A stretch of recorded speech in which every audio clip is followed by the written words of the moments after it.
Hey, what's up, everybody? This is Silver Spook, and this is the Silver Spook video on Don't Worry, Darling, Patriarchy, and the POX Americana. The POX, POX POX, as opposed to the PAX, Peace POX. Anyways, we will also be talking about the gaslighting douchebag predecessors of the Americanas, including the Britannias and the Romanas, later on in the stream. But anyways, so I just before I forget, don't forget everything that we do here is supported by the sales of the game Neofeud on sale at this moment, as well as direct support through Ko-Fi, Patreon, grabbing the other games and music, and just liking, sharing the stream, and all the usual things that we do to support content creators. Anyways, so don't worry. We finally got around to seeing it, as the price has dropped on the streaming sites from the $20 point, which is like we're not if you can get it for $6, that's more doable. So we did get around to seeing this, and I don't know why it has 38% on Rotten Tomatoes. It's not really justified in my opinion, but I think it I think there's some patriarchal deductions going on in that score. But anyways, I'm trying to show off my new shirt. Speaking of,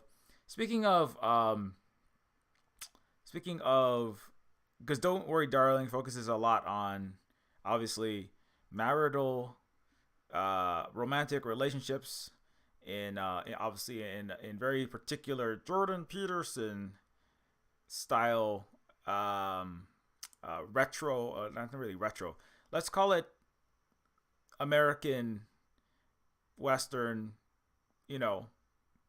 traditional. Maybe it's not really retro, more like traditional relationships. I think trad wife, right, and trad husbands is certainly a phrase that still goes around today. And so I just want to show off my shirt, because this is something that I recently received for my for our honeymoon. Sorry, not honeymoon. Our anniversary present. So this is actually a chrysanthemum, right? Chrysanthemum shirt for the 13th year of marriage. So congratulations to us. Ali and myself have been we have been not we have been mostly happily, not perfect, but we've been in a monogamous marital relationship, not necessarily super traditional in a lot of ways, but we have been in a not in a Stepford virtual simulation or otherwise, but we've been in some kind of relationship for actually longer than 13 years. But it's actually kind of funny because we had our anniversary very recently, and it's kind of, we're talking about how things have been over the years, and things have I think we're already beyond the average husband wife or spouse relationship, if I'm not mistaken. I think Holly and I, let's just check that out real fast. How long does the average marriage last? On average, the length of a marriage in the United States is 7 to 8 years. Wow. I heard UK is the lowest of any country in the world, if I'm not mistaken. Some states have higher than others. The divorce rate for the country is around 50%. In the UK, the Pax Britannia, is it 32 years? Wait, I thought the rate was a lot higher though. Divorce rates were 9.3 for men and 9.4 for per 1,000 of the married population. In comparison rates to 2020. Okay, the 32 years doesn't sound correct. Yeah, no, it's more like 10 to 12 years, or it's pretty short. Number one reason for divorce in the UK: drifting apart. People disagreeing about whether tea or crumpets is better is the number one divorce reason in Britain. I'm just kidding. No. So, but it's like we've already outlasted the average. Um, we already outlasted the average marriage in the Western world, in the United States certainly, and in Britain actually. Um, but this is not just a bragging session for Silver Spook and Holly. Um, but I just kind of, this kind of like we were kind of like talking about last week. I was talking about Raised by Wolves and the science fictional show about sentient androids tasked with child rearing responsibilities in a family of 6 human children, embryos, launched in a interstellar mission to take the last surviving human species instances and try to raise them on another planet. So it has space colonization, but has a very like familial parental. It centers family, parents, raising children. That was a lot of the stream last week was about. And so this one is kind of like dovetailing kind of off of that into, Don't Worry Darling is more about the husband-wife relationship. There are some children involved in it, but it's mostly not about that. It's more about there's a lot of crossover between Don't Worry Darling and WandaVision, which is about the husband-wife, and it's a very Stepfordian, matrixy. It's very Black Mirror-y. It's like we're like living in an alternate reality. Constructed in an. I don't want to give too many of these plots away, but in the Stepford case, in the WandaVision case, obviously in the Matrix case, and certainly in the Don't Worry Darling case, there's something not right happening. Right? It's like there's something that the characters are trying to discover. Like the Truman Show is another one like that. Truman Show is almost like the dude, daddy American salesman, door-to-door vacuum salesman, Mr. America story, and then he comes out and anyways, I'm not gonna tell you. You can watch the Truman Show, but these stories all have a lot in common. That they're like they're science fictional stories that are about interrogating. On the one hand, they're just science fictional stories about what if we were trapped in a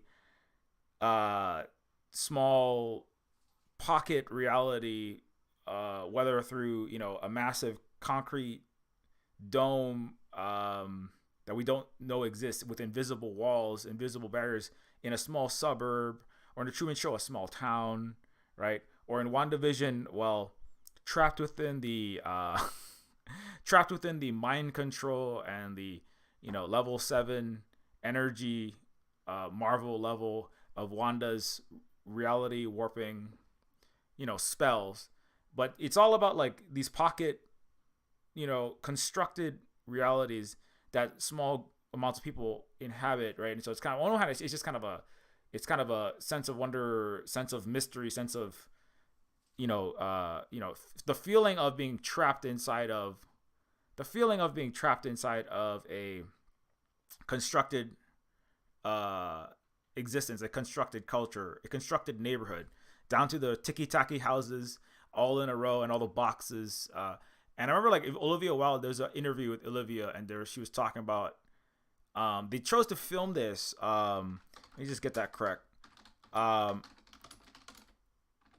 Filming location. I remember her talking about, like, the place that Don't Worry Darling was filmed, right, was a place called Greater Palm Springs.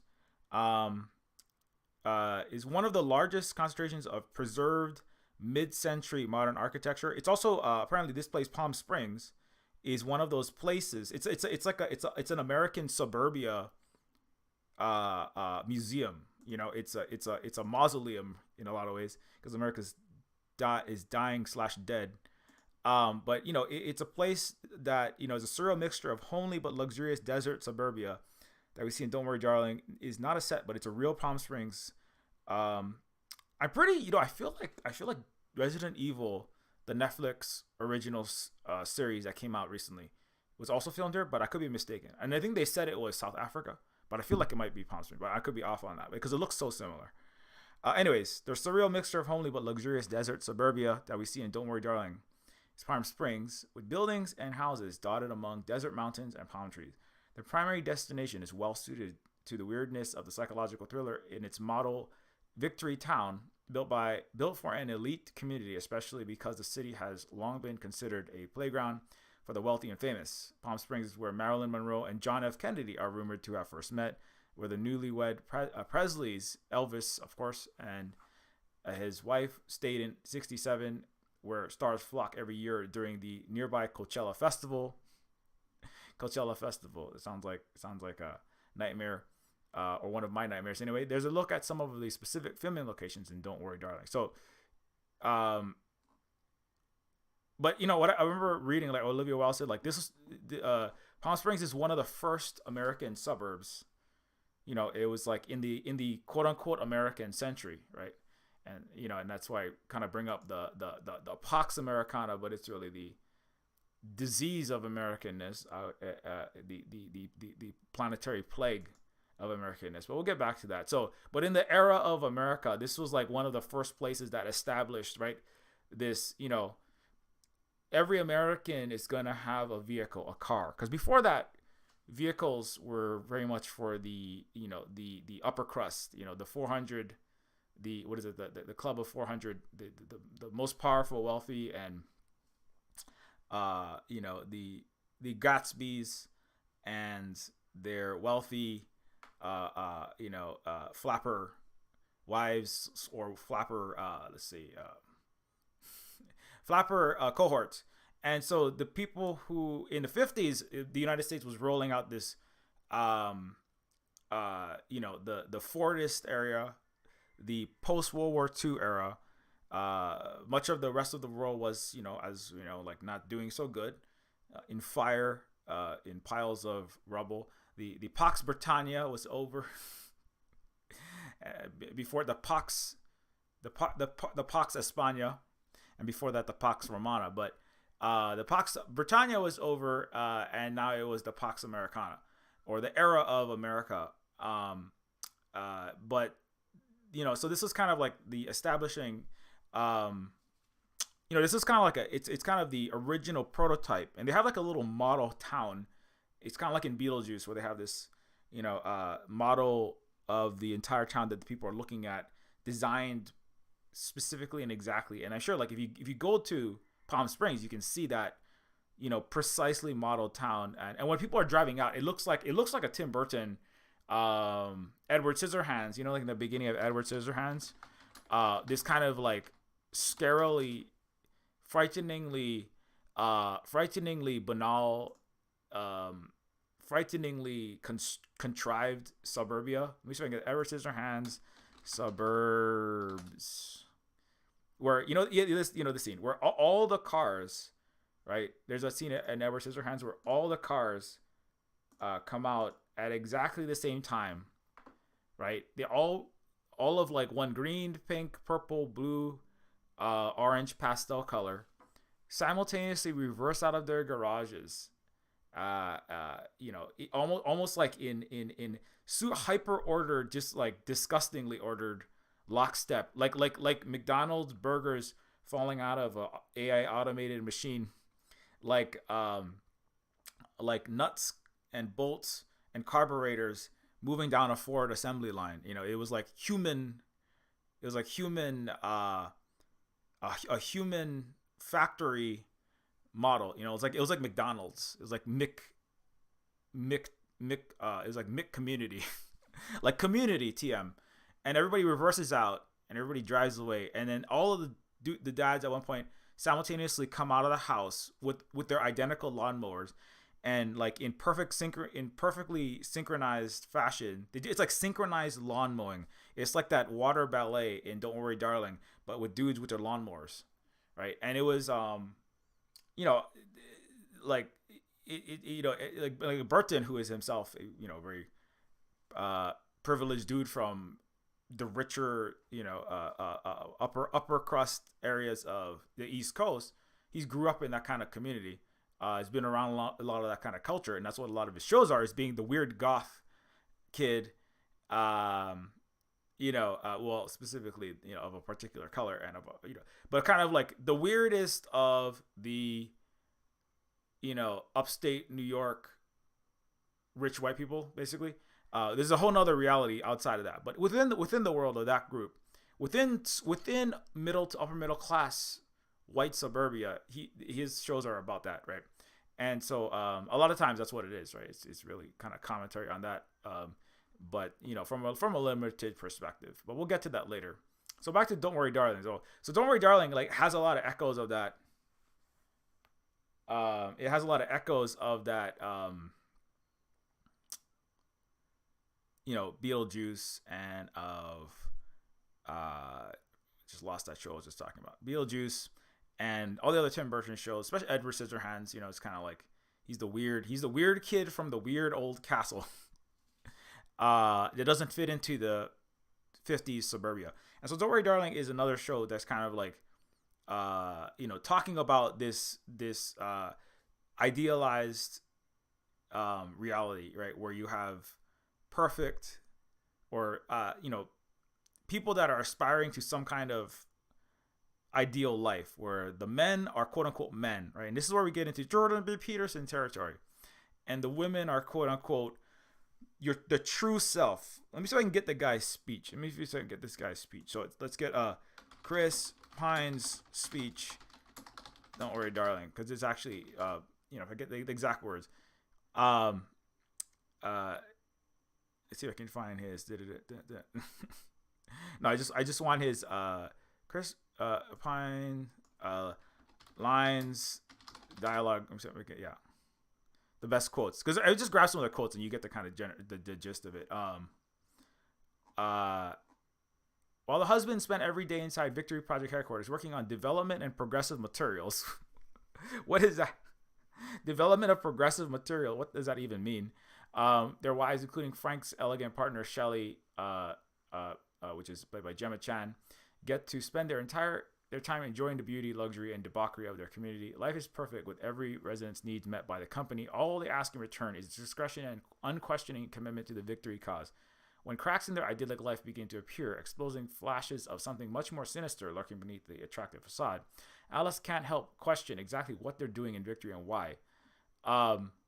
So it's as I said, it kind of follows those other dystopian sci-fi stories. Trying to find the lines by Mr. Frank. Yeah, that's his name, Frank. Thank you for your loyalty. All good things to come. He has the character of Frank is literally based on Jordan Peterson. Let me see if I can get that quote. I think Olivia Wilde said that the character of Frank in the show, he's kind of the cult leader. He's the leader of that entire constructed town, right? This kind of Stepford Wives town. Jordan Peter cries over being Don't Worry Darling inspiration. What? I didn't realize he was still crying. I thought the marginalized were supposed to have a voice, the conservative commentator said when asked if he's a hero to the incel community. Well, I mean, Jordan, that's your entire fan base. Come on, man. This is like half of YouTube, Twitch, and the online world, and the ones that they get unemployed 20 to 45-year-old dudes, and then they when they're doing nothing but collecting their unemployment check and being sad all day and drinking and playing video games, and then they listen to your podcast or somebody else like you, and that's your entire fan base. That's your entire income. Your millions of dollars that you have is made off of incels and loser dudes that wish for patriarchy because they don't have any life or they're just lazy garbage people. So I don't know what Jordan is all upset about. It's really interesting, but um, Jordan Peterson cries over being the don't. I didn't realize he was crying over. Anyways, Olivia Wilde's "Don't Worry, Darling," uh, primary character, uh, Chris Pine's character, is based on this insane man, Jordan Peterson, which is like, who is the pseudo intellectual hero to the incel community. The incel. Olivia Wilde is almost exactly the same age as me as well, so that's interesting. So we will have encountered some of these similar people in our alumni high school alumni meetups that I don't go to because I hate all those people. Anyways,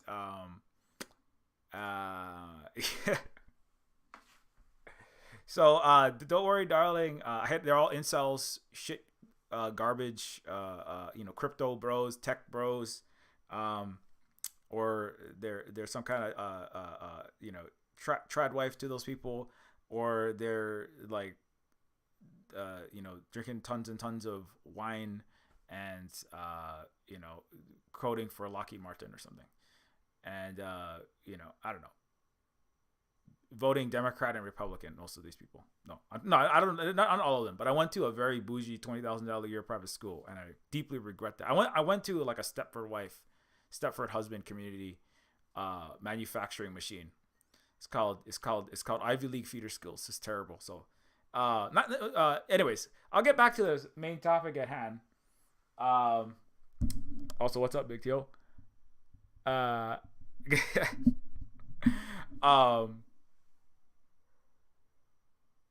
You're not going to your graduation, anyways. Yeah, so neither am I. I don't want to see most of those people. Most of those people are, these people, they probably are imbibing vast quantities of either Jordan Peterson, or they're working literally for Joe Biden, and firing missiles into Afghanistan, or trying to, or writing propaganda to get us back into a war, and under the so-called POX Americana. But anyways, back to our regularly scheduled YouTube video essay.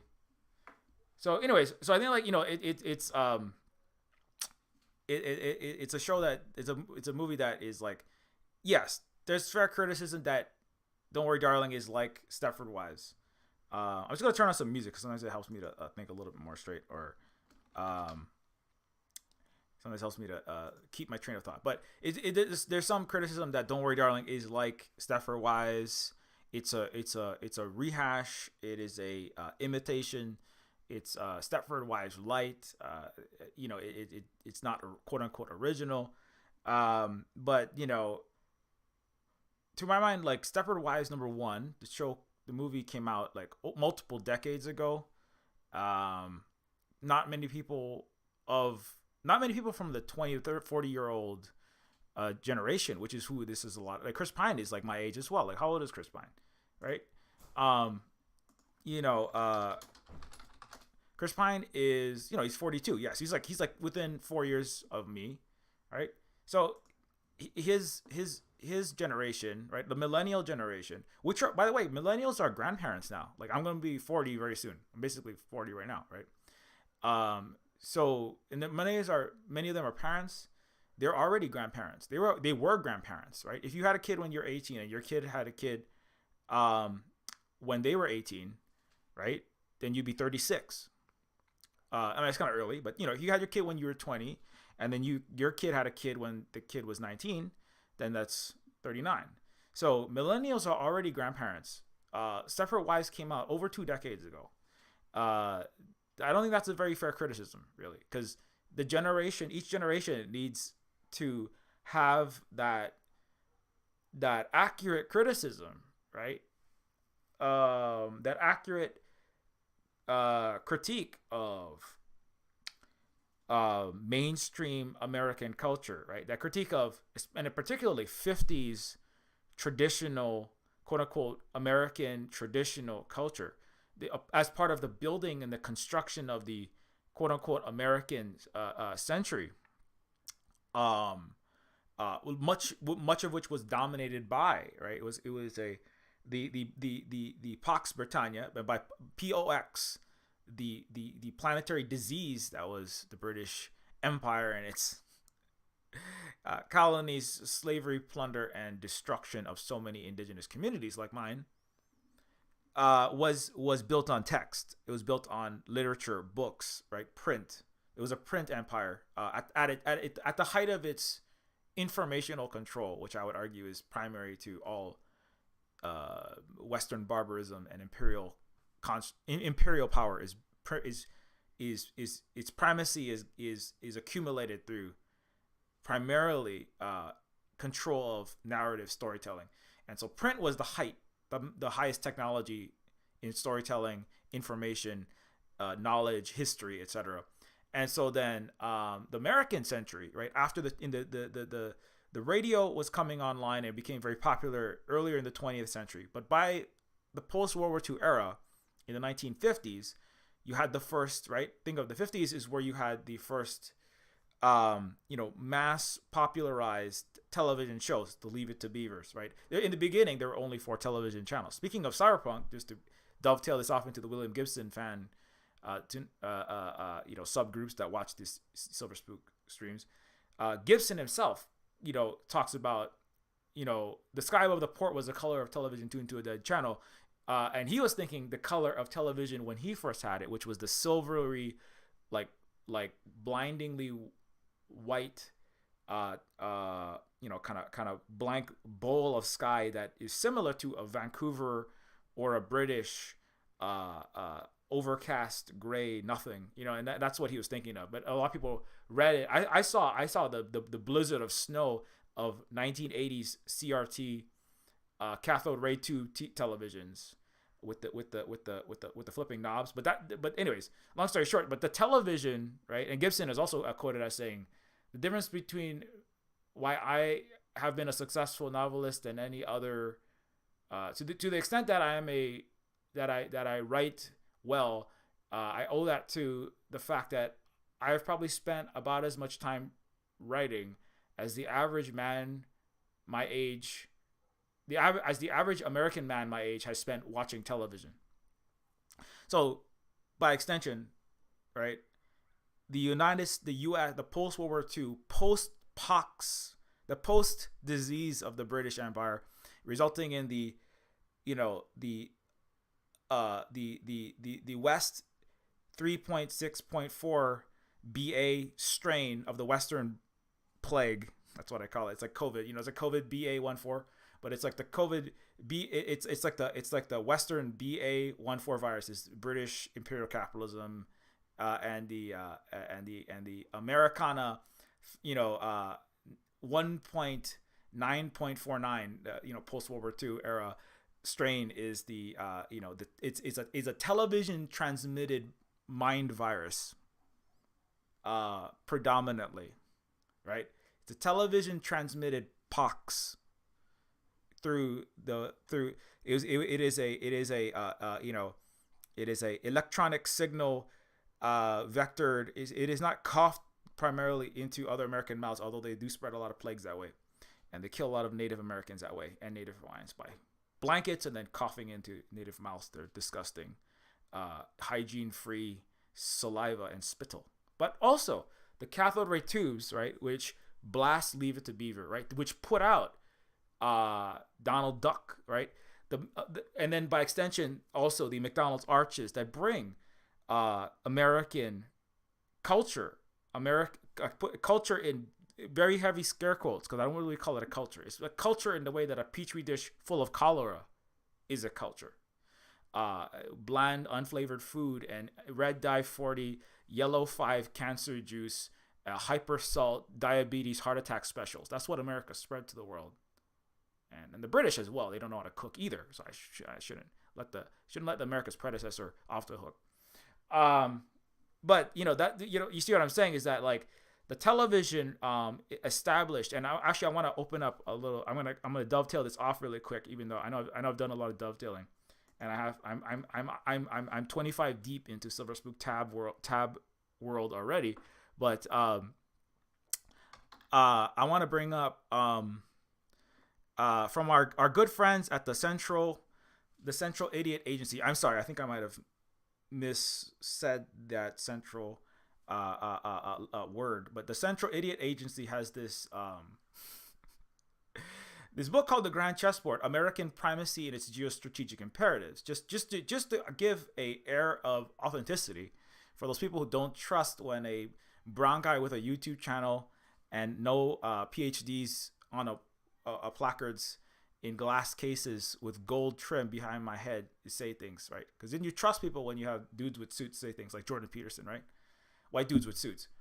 I'm in a t-shirt. The Grand Chessboard is a book by the founder of the Trilateral Commission, former head of foreign policy, and U.S. imperial lead strategist for much of the 20th century, the same period in which the Stepford Wives and in which Don't Worry Darling is based upon. And the Geostrategic Imperatives by Zbigniew Brzezinski. And one of the quotes that I like in particular is this speaks to the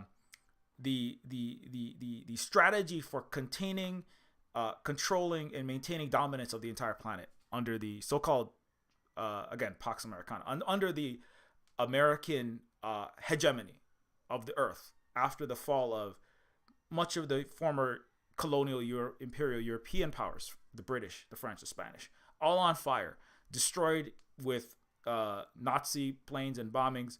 The only survivors being obviously the Soviet Union, the United States, and then shortly thereafter the Cold War begins.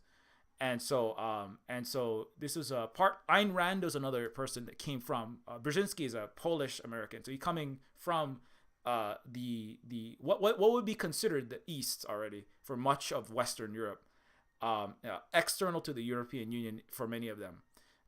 East Germans are not considered real Europeans by a lot of the rest of the EU and the NATO countries, and so Brzezinski, like Ayn Rand,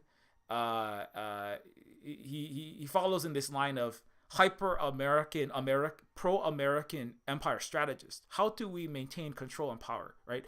How do we, in Don't Worry Darling, I almost called the title of this gaslightocracy. How do we maintain planetary gaslightocracy through cathode ray tube, celluloid, right? All the films, right? On top of print, because the United States, and also the airwaves, the radio waves. How do we, with sonic brain disease spreading, with motion picture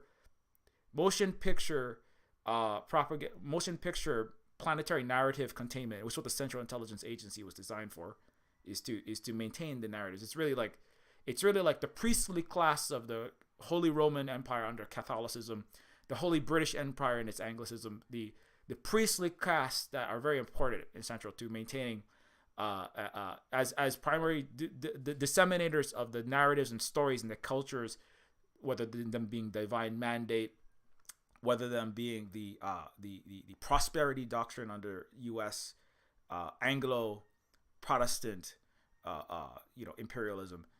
You have to the people that are designing these narratives need people like Brzezinski, like Ayn Rand, to come in and establish the strategies, right? And so a lot of this document, the Grand Chessboard, goes into of course military, geopolitics, the heartland theory from Mackinder, one of the lead strategists for the British Empire, the predecessor for the American disease, the American Empire, and so the 20th century witnessed a tectonic shift in the world's affairs. For the first time, a non-Eurasian power emerged not only as a key arbiter of Eurasian power relations, but also as the world's paramount power. That's the United States that he's talking about. Defeating collapse of the Soviet Union was the final step in the rapid ascendance of a Western Hemisphere power, the U.S., as the sole, indeed the first truly global power. Eurasia, however, retains geopolitical importance. Not only is its western periphery, Europe, still the location of much of the world's political and economic power, but its eastern region, Asia, has become a vital center of economic growth and rising political influence. Anyways, this goes on for I'm not going to read you this entire thing, but the way that Brzezinski, like the United States, DC, and Wall Street ruling class, think of not just U.S. ruling class, planetary ruling class, the imperial class. the way that they think about the citizens, right? In the same way that the way that Chris Pine thinks about his own so-called community members are all chess pieces, right? The Americans in the United States are pawns themselves. The other countries, to be clear, are also pawns. So Germany is a pawn. Ukraine is currently a pawn that is being slaughtered to disrupt Russia. The hundreds of thousands of people in Ukraine that have died, a lot of them Nazis, as the United States and Britain used Nazis in World War II and World War One, until they turned against their own until the attack dog turned against its Anglo imperial masters. But the American, the British, the Spanish, the Roman, etc., the Greek also, they've never viewed their own people inside of their own so-called civilization. I call it so. There's not really been any civilization in the West, but inside of their country's borders, right? Whether they be Greek city-states, whether they be Rome itself. Not everybody in Rome was a Roman citizen. They had many slaves. They had many non-citizens that were not human. And the citizens of Rome, which was a great privilege, was a very rare few. But even within that, there was never. Everyone was always at each other's throats with knives out, one might say, ready to cut a piece of the other's steak, or Roman ice cream, Nero's ice cream, ready to take another scoop of their neighbor's ice cream. So inside, nobody is treated as equal. Nobody is treated as with respect. Nobody is treated as human, right? Everyone, even your own wife is a trophy. Your wife is a set piece in your WandaVision suburban TV show, right? And that you go to New York, and people are paid between $5,000 and $15,000 per night for sexual intercourse, with or without the spankings, depending on what the man wants. So wives are literally permanent long-term prostitutes. There's no such thing as marriages, really, in New York, and there's never really been in the West. It is playing at Happy Family. There has only really been WandaVision, I would argue, in the West. There's never really been any happy, wholesome relationships at scale for people who identify strongly as and exist as middle class to upper class Westerners, Americans, British, Spanish, or Romans. So, and that's part of what Don't Worry, Darling is about. But back to Zbigniew, and so the chessboard, it's a game. It's number one, it's chess. Number two, it's a game. It's not the grand go board. That's what the East and the South and China is currently playing, and they're beating the West at. Thank God. But it's a chessboard on which the struggle for global primacy continues to be played. Eurasia.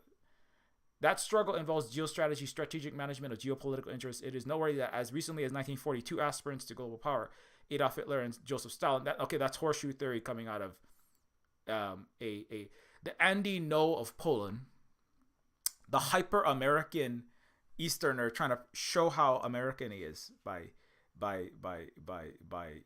sig-heiling to American liberal thought patterns. Adolf Hitler, anyways. So the two aspirants of global power, Adolf Hitler and Joseph Stalin, agreed explicitly in secret negotiations in November that America should be excluded from Eurasia. Anyway, but the hegemony is old as mankind. Well, I would disagree with that, but it's as old as Roman and parts of Japan, but I don't know about mankind.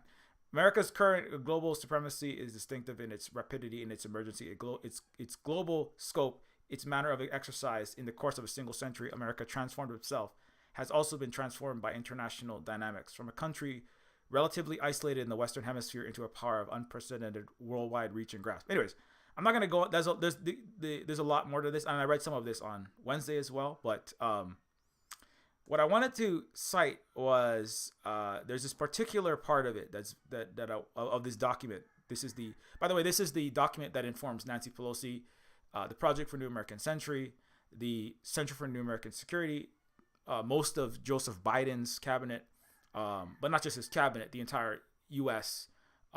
Oligarchic structure and their strategy to the extent that they have one.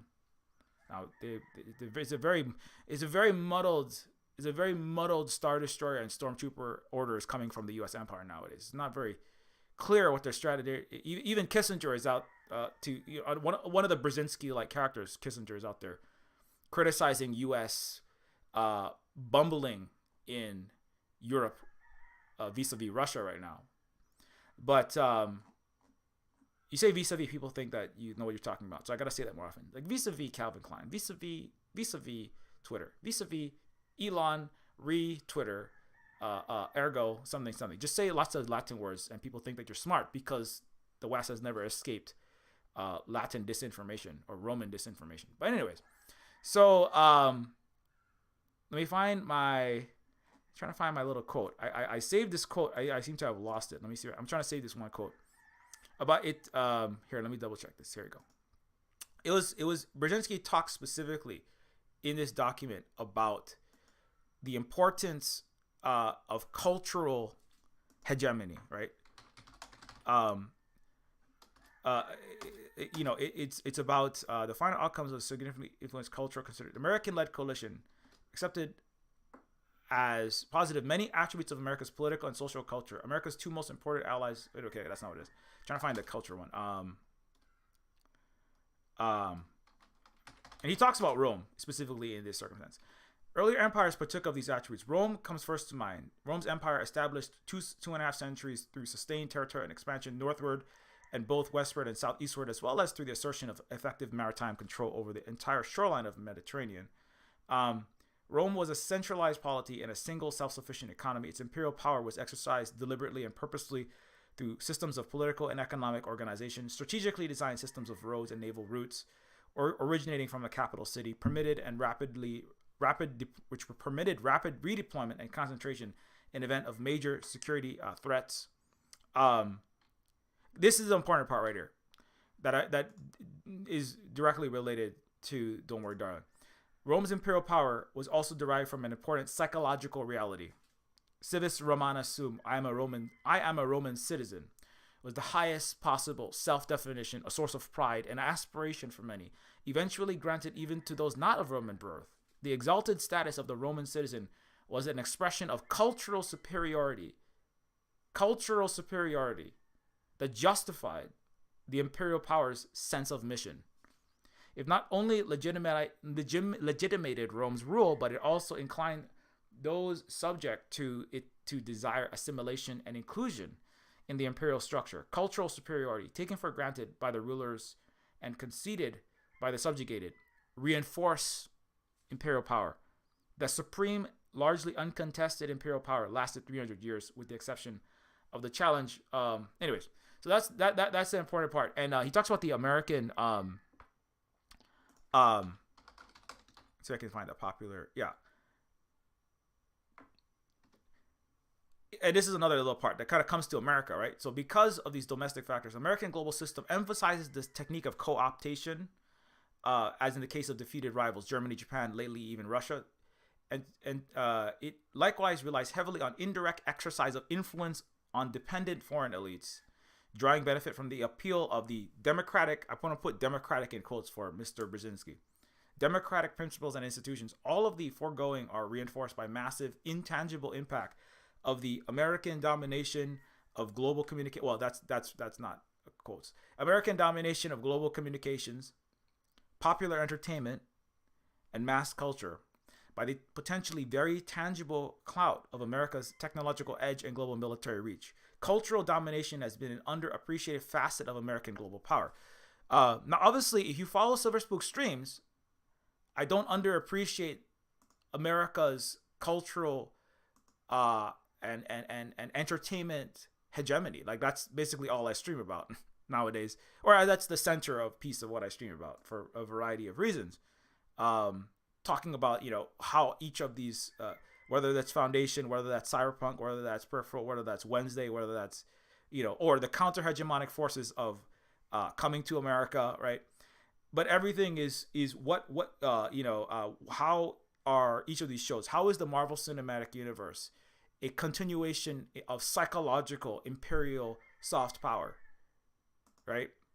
And the people who know what they're doing, they understand this. Cultural domination is an underappreciated facet of America's global power. Whatever one may think of its aesthetic values, America's mass culture exercises a magnetic appeal, especially on the world's youth. Its attraction may be derived from the hedonistic quality of the lifestyle it projects, but its global appeal is undeniable. American television programs and films, right? As I said, it was a TV empire. This is the CIA admitting that. The television programs and films account for 3/4 of the global market.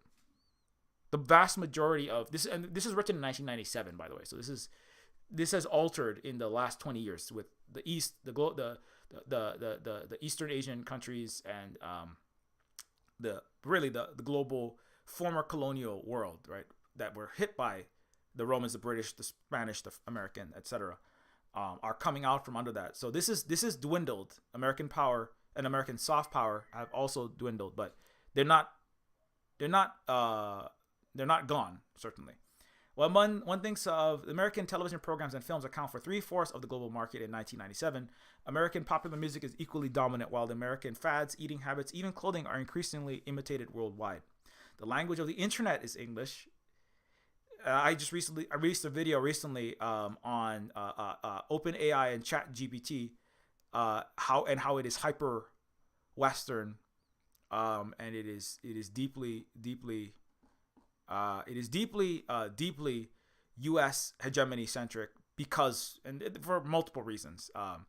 Western AIs produce a Western AI BS versus Western media BS, which produces itself because 90% of everything in the West is eloquent BS. Now, it doesn't matter that it's bullshit for purposes of imperial power. 90% of what the Romans said about themselves was also bullshit. They were a crass, vulgar, violent, murderous, cancerous people. But they call themselves the height of human civilization. Just the British say they're the greatest people in the world, on the earth, and the greatest civilization in the 1800s when they were on top. They couldn't cook to save their lives. It tastes like they had the most sad boiled meat when they had access to the greatest of Eastern spices. What passes for British culture is laughable. What passed for Roman culture was laughable, right? Most of what they had was stolen.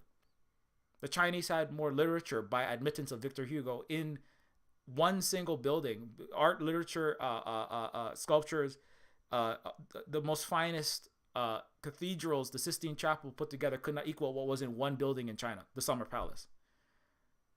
The West has never had great civilization. They have had very strong antenna and guns to back up their radio waves, their television signals, their celluloid film to project the lie that they were great civilizations. Every Western empire, every European power, and Japan as well.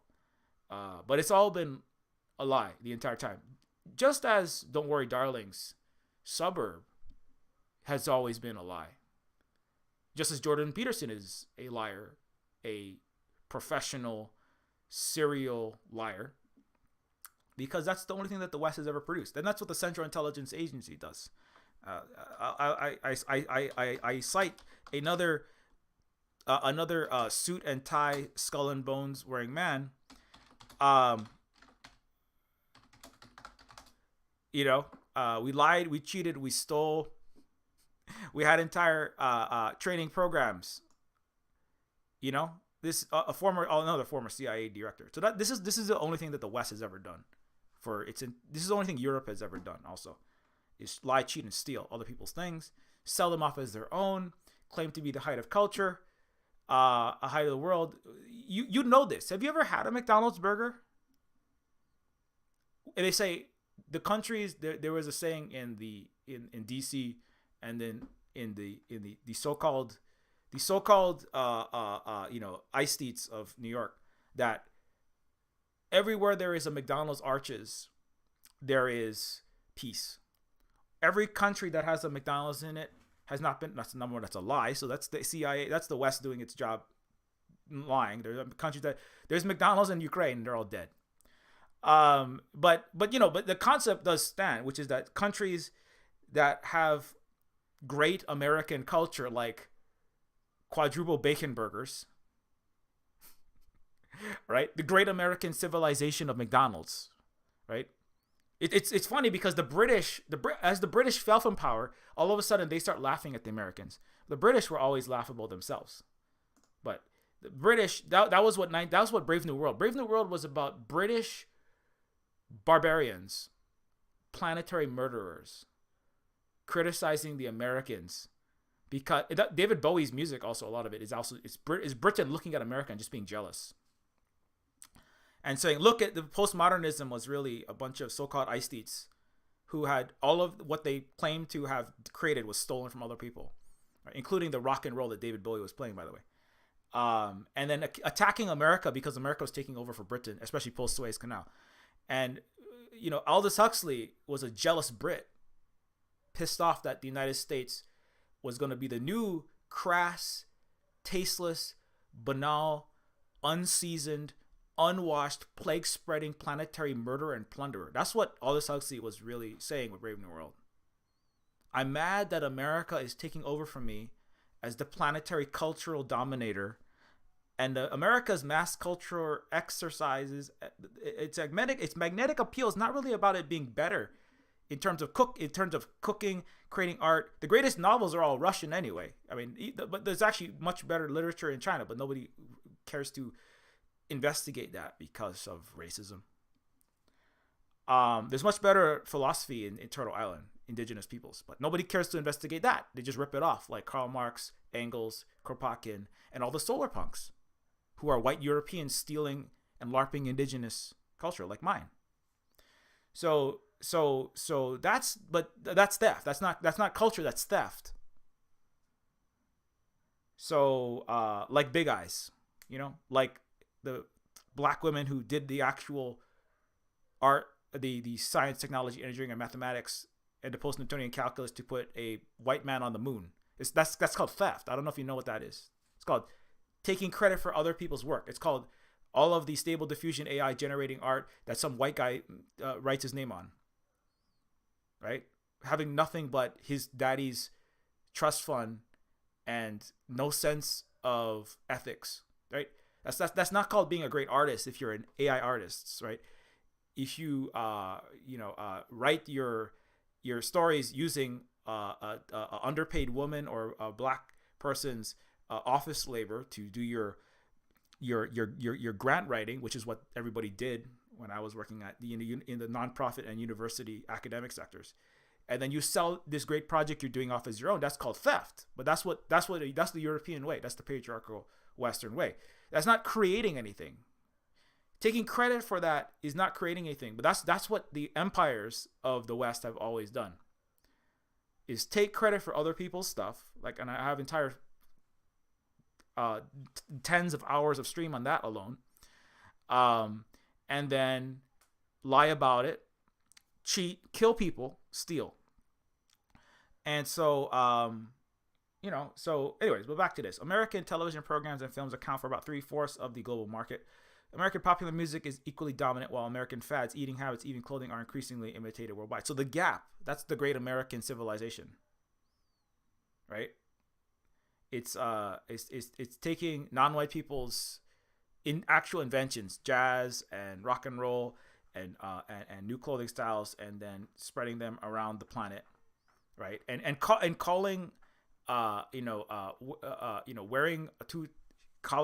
wearing a collar shirt stapled to a t-shirt, which sold for $10,000 in a catwalk show somewhere in New York City, right? That was called fashion, right? High fashion is money laundering, like high art, right? Like Damien Hirst is just a money laundering facility through moving billions of dollars through Sotheby's, one Rembrandt, one Van Gogh, one dead white dude at a time. So there is no culture really when you think of it that way. There's not really culture. It's crass mass brainwashing, right? It's with the mass fast McDonald's culture and McDonald's food, Mick culture, or British low culture, and then high culture is a bunch of ridiculous snobbery, like the Beetlejuice mom, right? You know the sculptor in Beetlejuice? These meaningless, ridiculous, super expensive pieces of clay and concrete that are nightmare creatures that attack the humans at the end of the show. But art, high art, in the high art is garbage and the low art is garbage. All of it. There's not really a highbrow and lowbrow. There's only Western idiot brow, and then there's stolen stuff when it comes to the culture. So I take issue with what the CIA is saying when it comes to Western culture dominating. What it does dominate, but I argue it doesn't dominate because it's necessarily quote unquote better. It dominates because the money and the power and the control over the Death Star satellites, the Death Star communication networks, the Death Star, who is the gatekeeper of the radio station, who owns CNN, who decides what comes through your cathode ray tube in 1950, who decides what gets pushed to the top of your feed on Twitter or on your Facebook or Instagram or all the other networks. It's not because the culture that's coming out is better. Is Elon a great genius, master of the world? Is he? I don't know. Go look and see what he's doing this second. It's actually, he's just showing. I love Elon because he shows how every day he does something that proves my point even more, that there's never been any great Western civilization, because Elon is the height of it. Certainly under capitalism, he's the richest man in the world, and he's also simultaneously the most useless man in the world, and also just really terrible. And he also loves Jordan Peterson and the men's rights activists, and he takes the red pill, and he abandoned his wife when she was giving birth. So he's like exactly, he's really the perfect man. He believes in this great replacement theories and whatever right-wing horrible garbage people throw at him on Twitter, and then he eats it up and then he spits it out. And so when I talk about the POX, when I talk about, I'm going to get off of this Brzezinski thing in a second, but when I talk about the POX, right, as in smallpox, as in a disease that causes mass suffering, blisters, death, the disease of the American century, the Pax Britannia, the disease of the British Empire, the disease of the Spanish and the French empires, the disease of the Roman Empire, the disease of the Japanese Empire as the one honorary white people of Asia.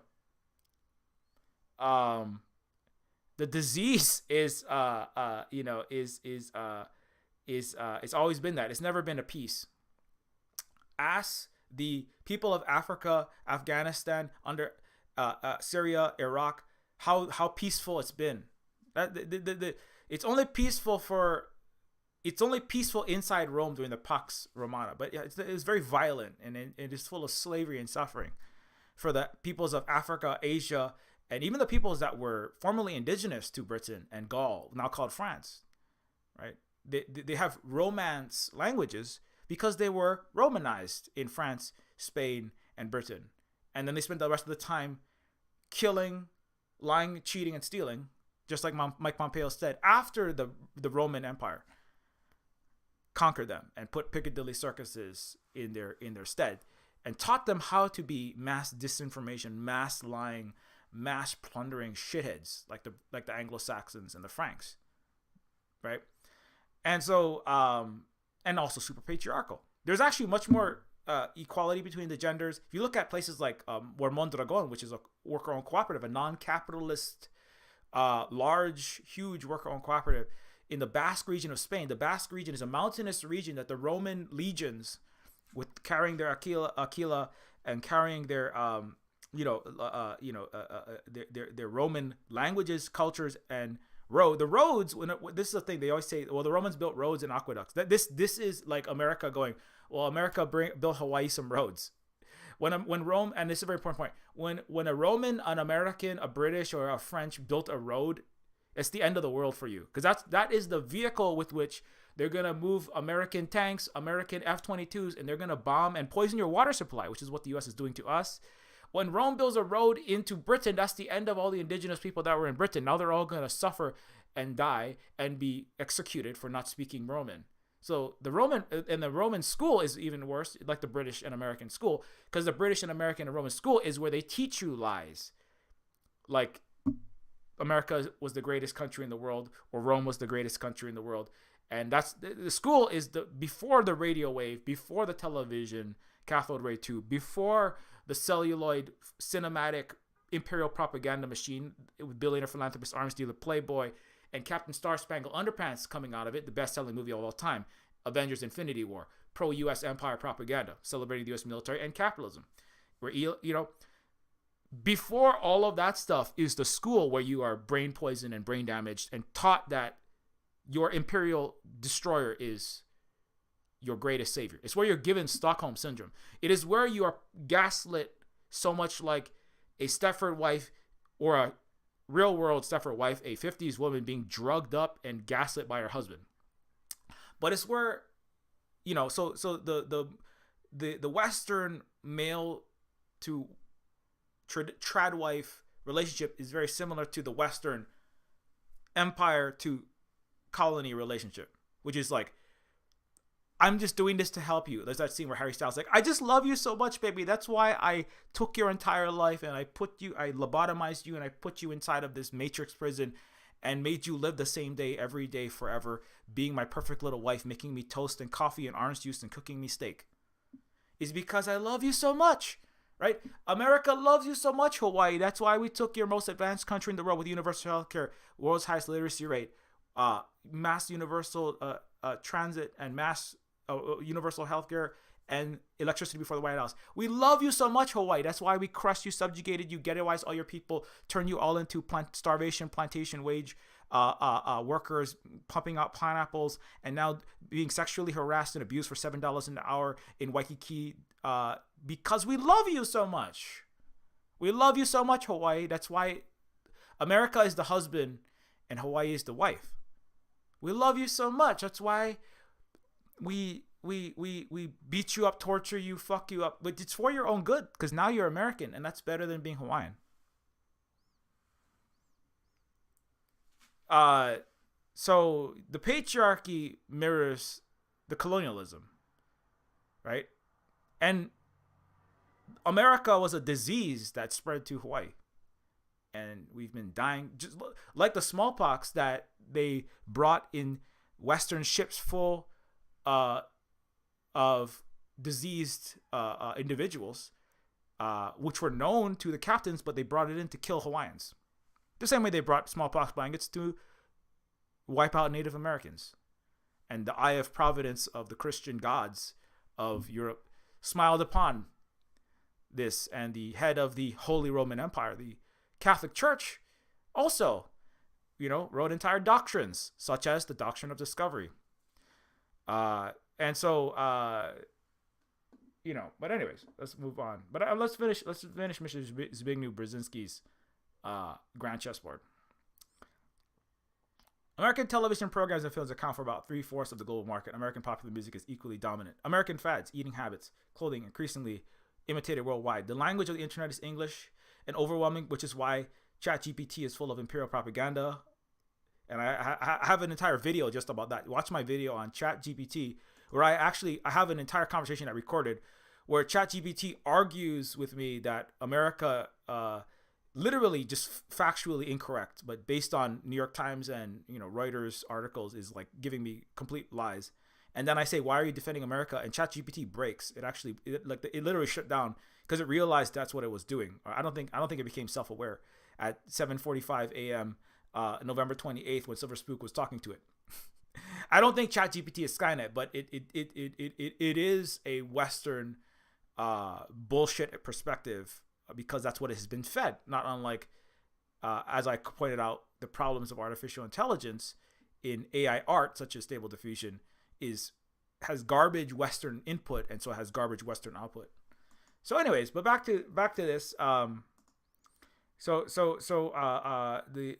internet is full of the English language. It is rapidly not full of the English language, in fact. And an overwhelming proportion of this is 1997. That's why. The computer chatter originates from America, influencing the content of global conversation in the end of the 20th century. Lastly, America has become a mecca for those seeking advanced education, with approximately 500,000 foreign students flocking to the United States.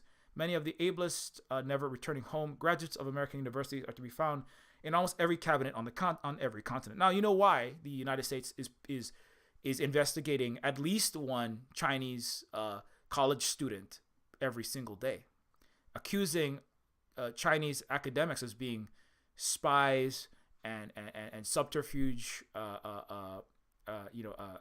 professional subverters of America, stealing America's technology and secrets, right?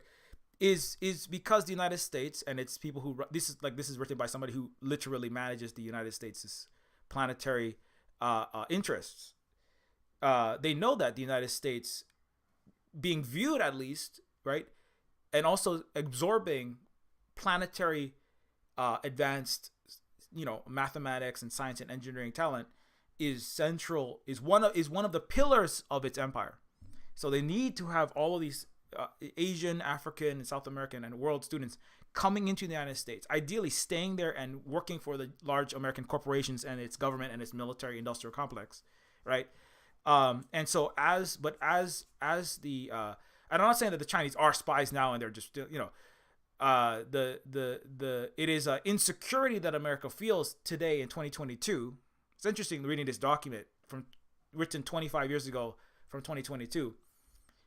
In this moment where America is already surpassed by China in many, many ways, right? The United States, the American century is over already, really. It's just the last echoes of its horrible barbaric militarism. Just, while very real, they are very much falling apart. As I bring it, the F-35s can't even fly anymore. I have all these evidence I'm not going to repeat because I don't want to repeat myself too much in this stream. But it's interesting looking back at 1997, when the neocons were writing these incredibly hubristic poems on the walls of, $40,000 a night hotels in New York City and in Switzerland, saying that we make history now. It's that famous, I think some people think it was Karl Rove. We don't study history. We create reality, and that will become history, and you can study that. But we don't respond to history. We, the American empire, and we, the Bush administration officials, is who it was. But it's not just them. It was a confluence of the political and business and military elite that were all have a revolving door between each other, who were celebrating American primacy and the end of history, right?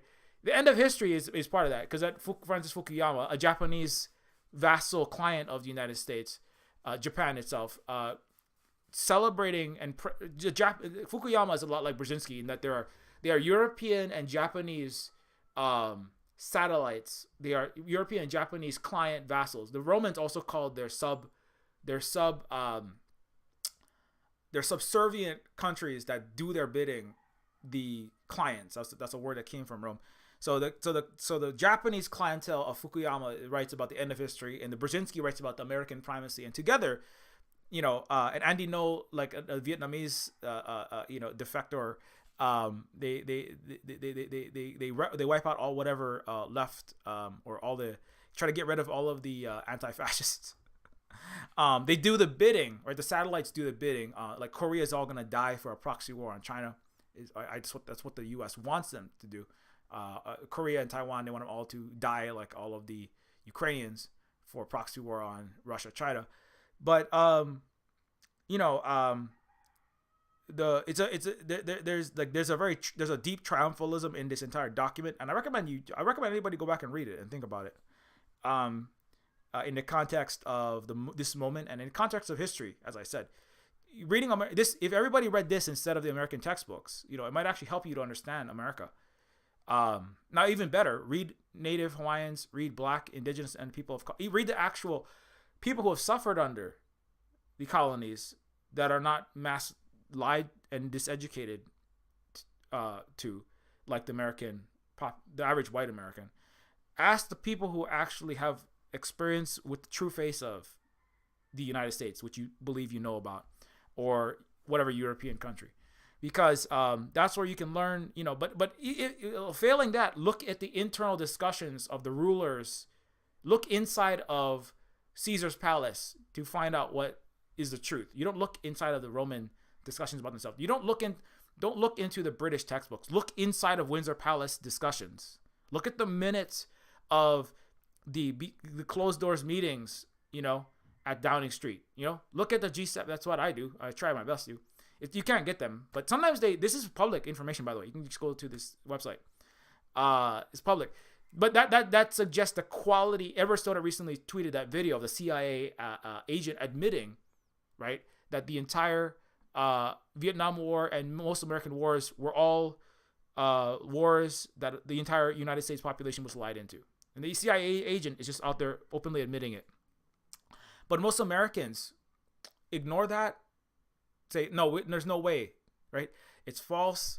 So that's how you know you have a high quality propaganda. You have strong signal to noise hegemony, right? Is when your people are so diseducated, so brainwashed that the CIA can just come out and say, yeah, we lied to you all. We made you do things and we hurt your interests and we don't care. And everything you read in your textbooks and your news media and your universities is a lie. The CIA can just come out and say that publicly, and Americans will jump down everyone else's throat, right? Jumping in front of the grenades and the bullets, right? To defend their own diseducation. And that's where the West is. That's actually where most of the Western countries have always been. But the United States is still in that place in a lot of circumstances, right? So that's why I think they leave the documents like that public, because they're very like the Chris Pine character who there's a woman in the main character, right? The wife of Harry Styles' character is the one that's questioning. I think they're all lying to us. I think they're all trapping us in this. This is not a suburban paradise, a wonderful opportunity. This is a prison for us, right? It's very Matrix-like, right? But which is also, Anyway, so she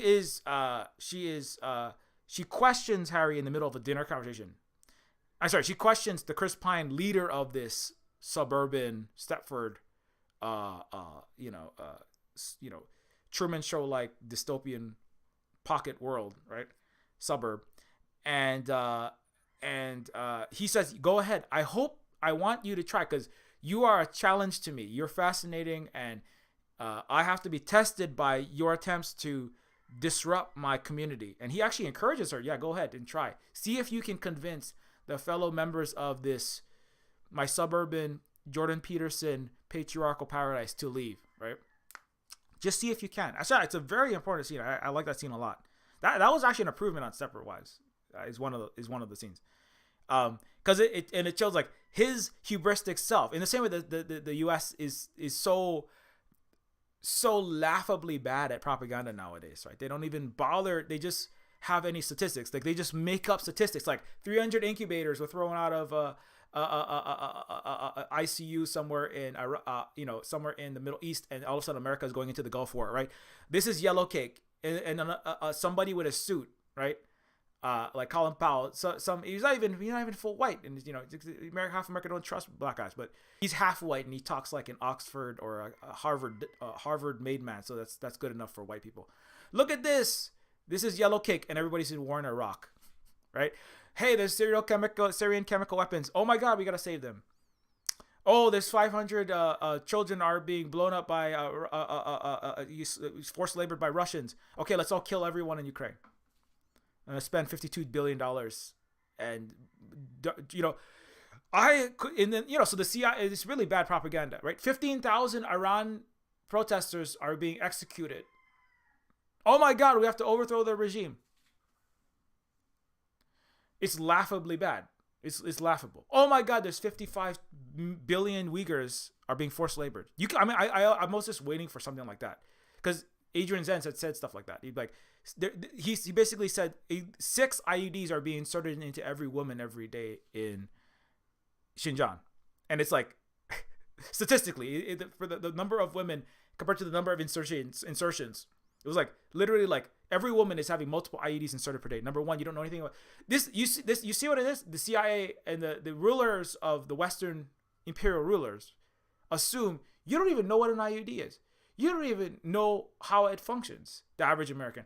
And you don't care to look up any statistics. You're going to reshare that on your Facebook. You're going to tell everybody in the water cooler in your office meeting if you're a Gen Xer. You're going to tell everybody in your family Christmas dinner around the boring ass ham and turkey, and all of the uncomfortable accusations of your trans niece. Why are you a girl now? Right? In between that, you're going to spread all of that New York Times and Reuters bullshit written by Brzezinski's friend to the CIA, because the American public is so fucking stupid. Right? And so they can leave that stuff out. They like, so when Chris Pine's captures, like, yeah, see if you can convince the people that I have brainwashed, this suburban community. Hey, smart little girl. Hey, 25-year-old, half Asian, half black, PhD student in political science that's now doing New Silk Road anti-imperial podcast. See if you can convince the majority of the U.S. and Europe that the U.S. is still waging a horrible, murderous war crime proxy war. See if you can. Just try it. Just see if you can do it. See if you can do it. It's a lot like, yeah, when Chris Pine's like, see, and all the people in the dinner table, happy husbands and wives sitting around the dinner table, listening to Mr. Jordan Peterson, listening to Mr. Roman American British Imperial propaganda spout the greatness of my beautiful Stepford society. Look at my beautiful suburbs of society. And then she's over there like, I think he's tricking us. He must be lying to us. You know, and she even like goes through she's like, hey, where did you meet? You know, Bob and Sally, where did you guys meet? Oh, we met, in the subway at the in the subway system in New York City, on, April of this year. And the girl's like, and, you dropped, your wallet and she picked it up for you. And then you guys had dinner at Ruth's Steakhouse, right? And they're like, oh yeah, how did you know that? And then she goes like, where have you guys vacationed? Sea Island. We've all vacationed in the exact same place, Sea Island, right? And they're like, well, it's a very popular destination. And everyone at the table, right, at the dinner table, is like, well, I mean, it's just such a coincidence. People are just dropping wallets all the time. Oh, everyone just vacationed. So all of the average brainwashed Westerners, right? I mean, in this case, all of the residents of Victory City, all of these Stepford, WandaVision, brainwashed community members of the average American suburb, really, are all just defending. They're defending their own, prison warden. They're defending their own, the person that is brainwashing them. Or certainly the women are. The dudes they all know that what they're doing is brainwashing their wives. But everyone is there to defend their own manipulator. But that's just Western culture. That's Americans today, right? That's Europeans today, even defending the United States' needless proxy wars that are causing mass inflation, making them more homeless, more health careless, freezing and starving in winter. And they're out to defend their master. They're out there to avenge their oppressor, right? Because he's so good at, and so that's the hubris of the West. Is I am so good at gaslighting. I am so good at lying, cheating, stealing, and killing. After all the training programs I had at the CIA or at the Skull and Bones Institute in Washington, in the liberal or conservative, educational and business and political organizations and systems that I've been in, I'm so good at this. You can try your best. I'll even let you say whatever you want. Just say whatever you want on Twitter. Make a YouTube video like Danny Haifong. Just see if you can stop the American Empire. Just try. Hey, Black Agenda Report, black people, just have a Black Lives Matter rally. Just try. See if you can stop America. Try telling white people the truth that the United States has always wanted death for black and brown and indigenous people. Just try. Just see if you can convince the people. Have at it. It's a test to see how powerful our system of brainwashing is. Just try. Just see if you can. That's why they let me have a channel. Silver Spook, just see if you can teach Americans the slightest truth, and see if they just jump to defend the empire. The answer is like the CIA. I shouldn't give them too much credit because they are falling apart now. But they have been very good at keeping everybody locked into their little matrix, into the little Truman Show. Right? But the scene where one of the girls finds out we're all being controlled by these patriarchal dudes who want brainwash, like chemically or computer digitally lobotomized formerly successful PhDs and brain surgeons, rocket scientists, physicists, artists, great inventors, etc. All of we successful career women are all being brainwashed by our husbands, and when she tries to tell everyone that, he says, yeah, try, and then everyone jumps to defend him and defend their suburban town, and by extension defend their American empire, and say it's not an empire, it's a democracy in an international community, right? Everyone, the average American still does, the average European still does. The quality of the brainwashing is still very high quality, despite the access to the Death Star satellites that, Black, Indigenous, and people of color like myself have been granted. It's still pretty high quality, and that's why they got to ban TikTok, because that's dangerous. As Brzezinski points out, right? As Brzezinski points out, if the popular music and the culture, the eating, the fads, the movies, the films, and the milieu, the mass, the world's youth are wrapped up in TikTok, right? Think about that, right?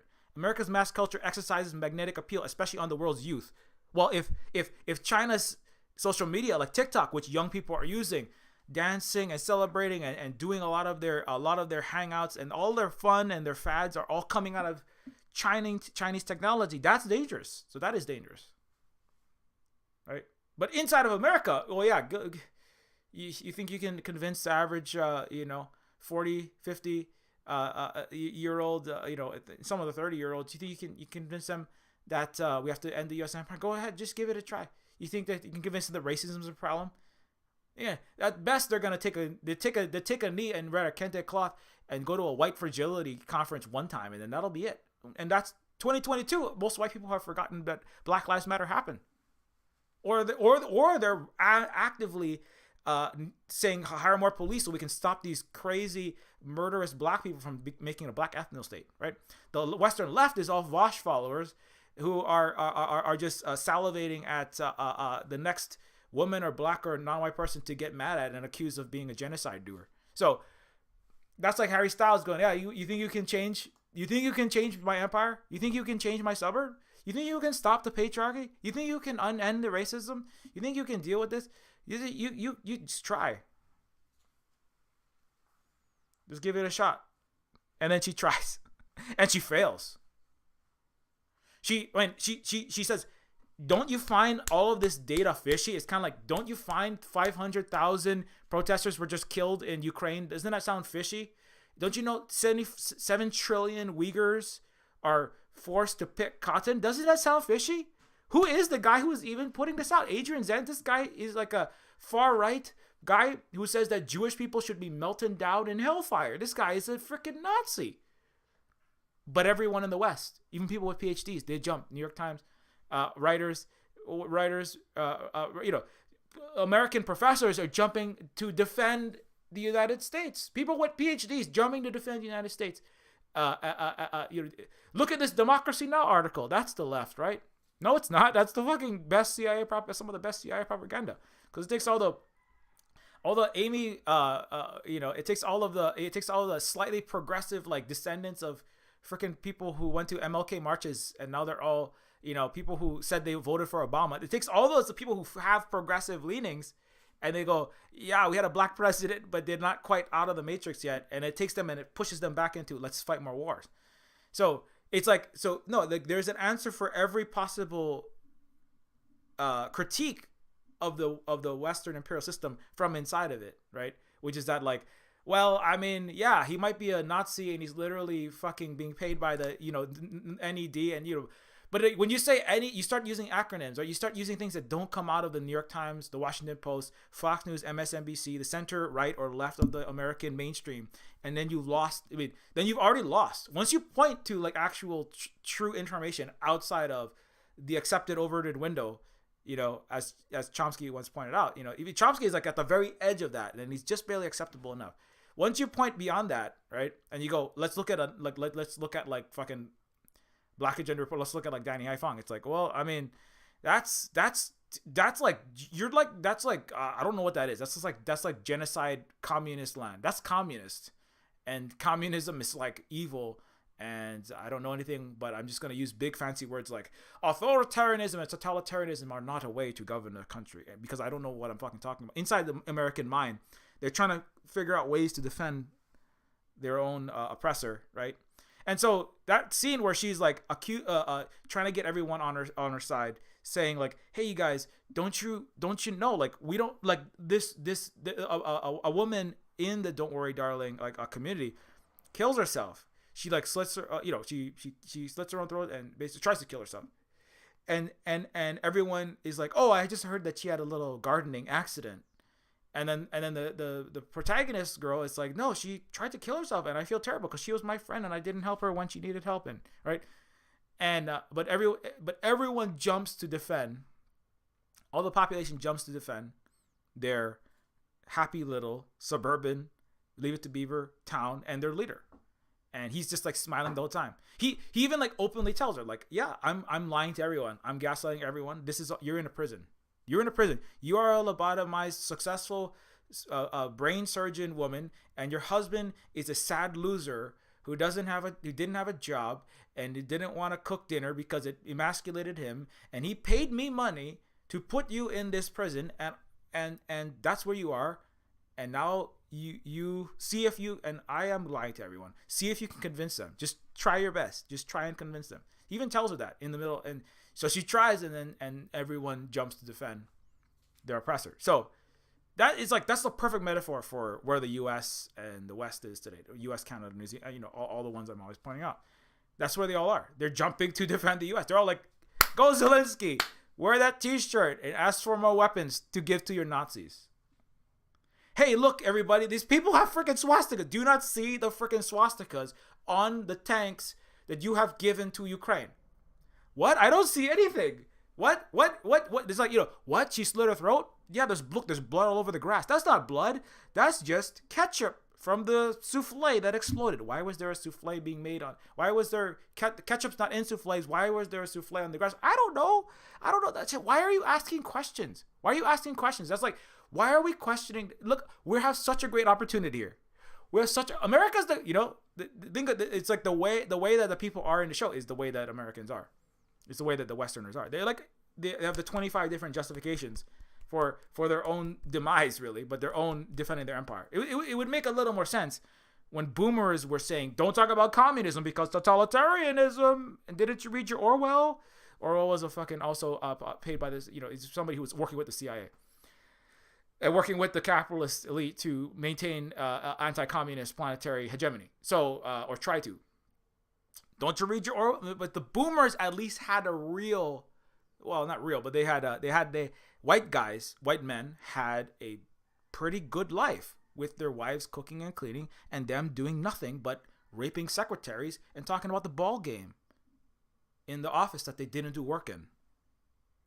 And that's why most dudes are just lazy garbage, nothing people. They're all deadbeats and they're useless husbands, because that's all they've been for the last 7 years, right? So with Stepford wives who do cook and then they had to cook, clean, and then get a job in the 80s in the Oprah Go Get It Girl Boss Babe Phase 1. Phase 2 was the 20 teens. So with Instagram. So the dudes, had a good deal, at least a pretty good deal in that time. Nowadays, the dudes, in a certain sense, the dudes nowadays, they don't have to show up to the office. All the dudes got to do nowadays is play video games and call it colonialism all day and jerk off and sit around and listen to Jordan Peterson and watch Alex Jones and watch self-help videos and try to and just feel sad all day, right? And that's pretty good. You just do nothing all day. Well, the dudes in the 50s would go to the office and do nothing, but sometimes they gave a speech or two, like Mr. Talkie Boy, Chris Pine, and then fuck the secretaries, whichever one they want, and then come home and have beef and steak and frites or whatever the fuck they ate in the 50s. Home McDonald's, it's like steak instead of hamburger, and then French fries deep fried with salt and red dye 40 and yellow 5. And then they fuck their wife and then they go to sleep. And they wake up and they go to the office, do nothing, commit, cheat on their wife, be unfaithful, come home, tell their wife they love them, fuck their wife, and then eat the food and go to sleep, wake up, do the same thing, repeat. Play golf, go to a Hawaii vacation, and then rape Hawaiian women and then kill them, which is what the U.S. military does on a regular basis. You're 4 times more likely to be raped by a U.S. military personnel And mass human child sex trafficking is the U.S. military's number one purview in Hawaii and across the Pacific. It's the number one perpetrator. So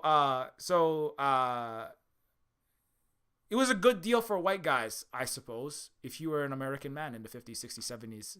And then and then by the time you get to the 80s, you have to get a college degree. And then you get a good deal as a white guy doing nothing in the office, right? Get a college degree, so show up not completely drunk to your Harvard class or your University of California class. Jerk off all day long and throw spitballs. Get a gentleman's B from the college class that you didn't graduate from, and just be a professional gaslighter. The main thing you got to learn in college is how to be a dickhead and gaslight everyone and make everybody think that you know what you're talking about and that you're smart. And Jordan Peterson has a accredited university from Canada PhD in being a white man. I would argue actually most PhDs are not really worth anything in the West because they're all just a bunch of circle jerking, putting each other. It's academic feudalism, where you just suck off other college professors of high repute and try to show up at conventions. But Jordan Peterson is like the last phase of the white American man, luxury time. Cheating on his wife, being on drugs, accusing people of being on drugs as being immoral, getting other men to join up and try to lobotomize their wives or say that feminism is cancer, right? And all this other shit, let's go back to the 50s. Let's make America great again, but Canadian and more Kermit the Froggy, make Canada great again. Version of that. He's a little more Scottish accented, but but today you have mountains of these useless dudes that don't do any work at home playing video games, and their fathers and their grandfathers went to the office, right, and then didn't do any work in the office. So that's the difference between modern men in the West, in America and Canada, and then men in the 50s, is they didn't do work at home and the office. And the men today are mad that they're not doing any work at home. They're playing video games, watching Netflix all day, right? Getting mad at women by watching YouTube videos about how feminism is cancer and She-Ra doesn't have giant titties anymore. And so then they get mad that they can't go to the office and fuck something.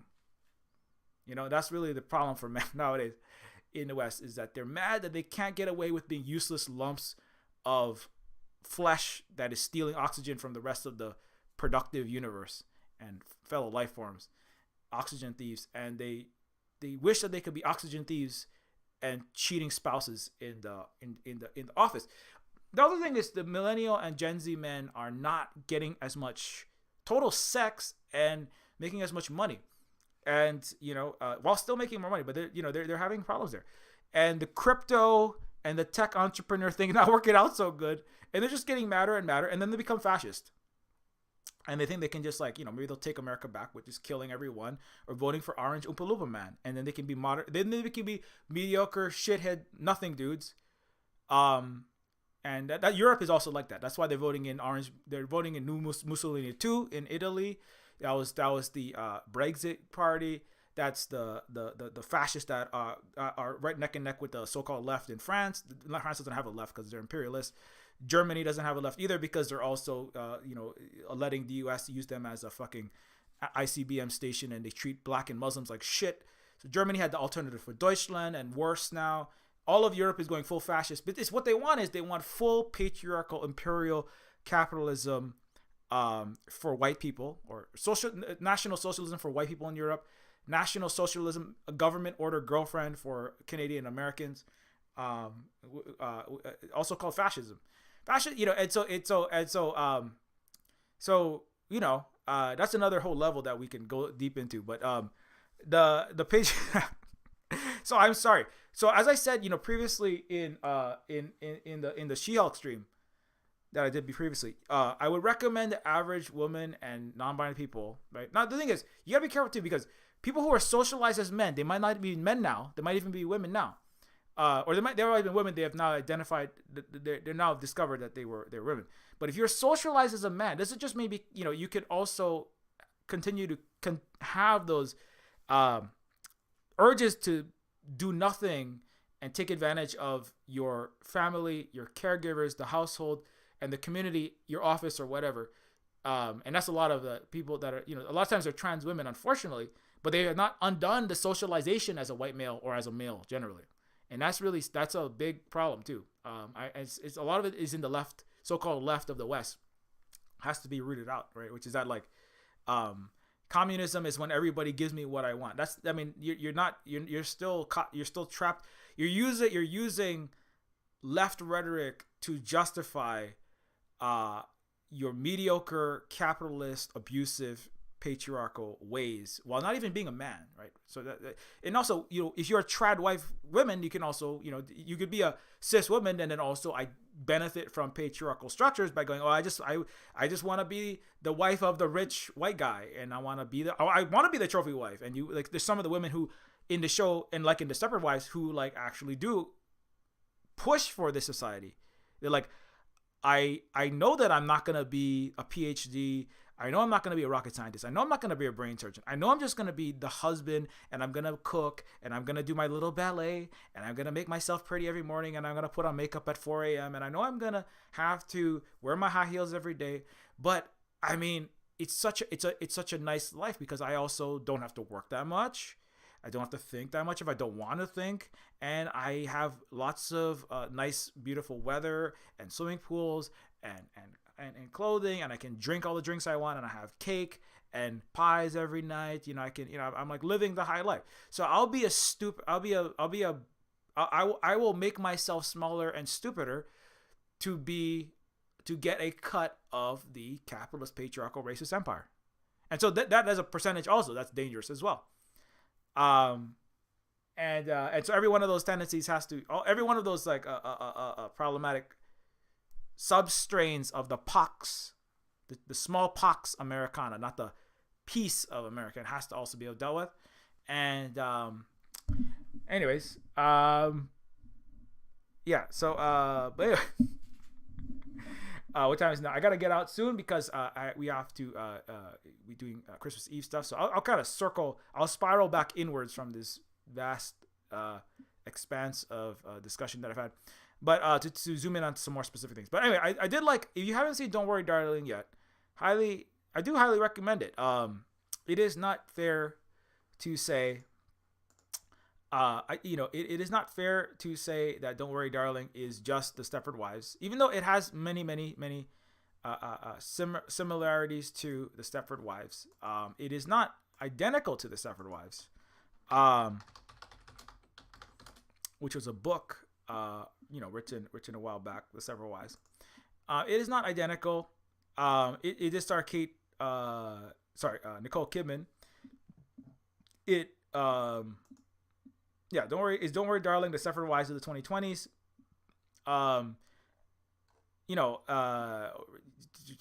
It references a lot of it. It is definitely, has a lot of those similarities, but it's not the same.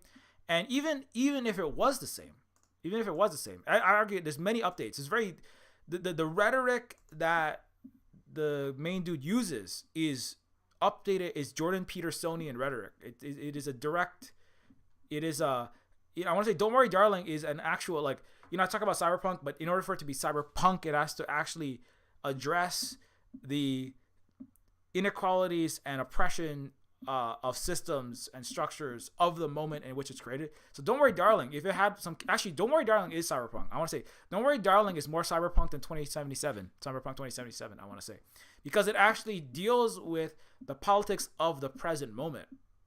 You know what I'm saying? When the leader, right, when Frank the leader goes on his Jordan Petersonian like rants, he is speaking the language of that. He says things like chaos is what is causing these problems, right? It's not obviously it's not verbatim word for word taking Jordan Peterson's speech and sticking it into this thing, but Jordan Peterson has referenced the chaos dragon, the chaos that is feminism and women not being in their proper place, right? He talks about order and structure and tradition and your true biological self. So this biological determinism, that whole the Sam Harris neuro determinism, neuro quote unquote diversity, which is about it is a stealth, it is a progressive candy shelled bomb. Inside of it is right-wing fascist tendencies, which is that neurodiversity says that certain brain, Sam Harris he was hanging out with Jordan Peterson and going on Joe Rogan podcast a lot in the last decade, which is that women's biological brains are fundamentally, irrevocably, immutably different than a man's brain. A woman's brain is not capable and designed for science and technology, engineering and math, STEM. Women are not capable of performing at the level of the average male Google engineer or the programmer at Facebook, right? Remember, this is a big discussion. There's too many women in STEM. And the social justice warriors, the feminist cancer, right? And all of my friends in the Gamergate community and the fundamentalists that are upset that there are women in our nerd dude shit and are women in our nerd dude organizations like Google, getting jobs at Microsoft, getting jobs as game designers at EA or Activision or Riot Games. All these women in this tech, all these women in the professions, all these women becoming doctors, all these women becoming scientists. This is a violation of the natural order, the natural state of things, the biologically under the biological physiological underpinnings of feminine of women, which is biologically determined, right? And that is the politics still to this moment. And the kind of rhetoric that Jordan Peterson and the kind of people that Elon Musk himself, Elon to this second, is still upset about the wokeism, quote unquote wokeism, which is right. Don't Worry Darling is more cyberpunk than every other so-called cyberpunk thing that's come out, because it's science fictional. It really is science fictional, like in the way that Black Mirror. I want to give it all away, but it has techno simulation elements in the way that techno pocket reality elements in the way that Black Mirror episodes like San Junipero, The Matrix, etc. have. It's like it's a very Truman Show, right? And Stepford Wives. It was really science fiction when you think about it, because it's made in a fictional speculative place where new technologies are developed that enable entire simulated universes to exist. So, anyways, but it's actually addressing the politics of the time, is what I'm trying to say. And the word chaos and Olivia Wilde has even come out and just said, right, is based on that insane incel god Jordan Peterson and that kind of ilk and its narrative about reality, which is why it's worth watching, even if you're not a science fiction fan, or you're not a person who watches dystopian shows and stuff like that. It is a show that is worth watching because it is at least trying to talk about these elements. So, and I think this is part of the reason why also, if I had to guess, Don't Worry Darling was not well reviewed, right? What everybody wanted to do when it first came out, right? It got on IMDb, which is just general audiences, is like 60%, but in the Rotten Tomatoes, in the so-called professional cultural taste making Iced Eats, which is I argue that this I already argued about why I say there's no real culture in the West, but including the United States cinema reviewers world, they always give black, brown, and women's movies really bad ratings, generally speaking, unless they're doing imperial propaganda, like Black Panther, Wakanda Forever. But anyways, tomato meter 38%. It actually the audience liked it, interestingly, right? But that's normal. Because a lot of times people will be like, "Hey, this is actually relevant to my interests," and then the people who are constructing what is good in that culture, right? The people that are trying to build, and people who are using culture as a piece in the grand chessboard of planetary empire, really, that's what they're paid to do, are there to tell you that, no, you are incorrect, you are wrong, this is bad. Why is it bad, though? Why is it bad? It's bad because Why is it bad? It's bad because it's hollow. It's bad because um uh it's not. It didn't fulfill its promises. It's bad because um it's a ripoff of other things. It's bad because it spends such a grueling amount of time being merely pedestrian. This is called, I use big words, and I sound smart, but I'm actually just a sexist piece of garbage, and I don't care about anything but my continued employment at this rag New York Times that I work at. That's what pedestrian is for. That word is what you use when you want to seem smarter than other people and gaslight other people into not watching something that challenges racism, capitalism, or patriarchy, and you want to keep your job at Reuters. That's what that's for. That's what the word pedestrian is for. That's just a pro tip. So, anyways, so Don't Worry, Darling, they focused on Harry Styles and Chris Pine, and Olivia Wilde is a troublemaker as always, right? Just like Sean Young from Blade Runner was a troublemaker in the 90s when she was calling out sexual harassment and etc. in Hollywood. Olivia Wilde is a troublemaker, blah, blah, blah, blah. But, it's like the show, people didn't like it because Hollywood is full of sexist, misogynist, casting couch abusing garbage men who like to rape women using the carrot of you could be famous or the stick of you'll never work again.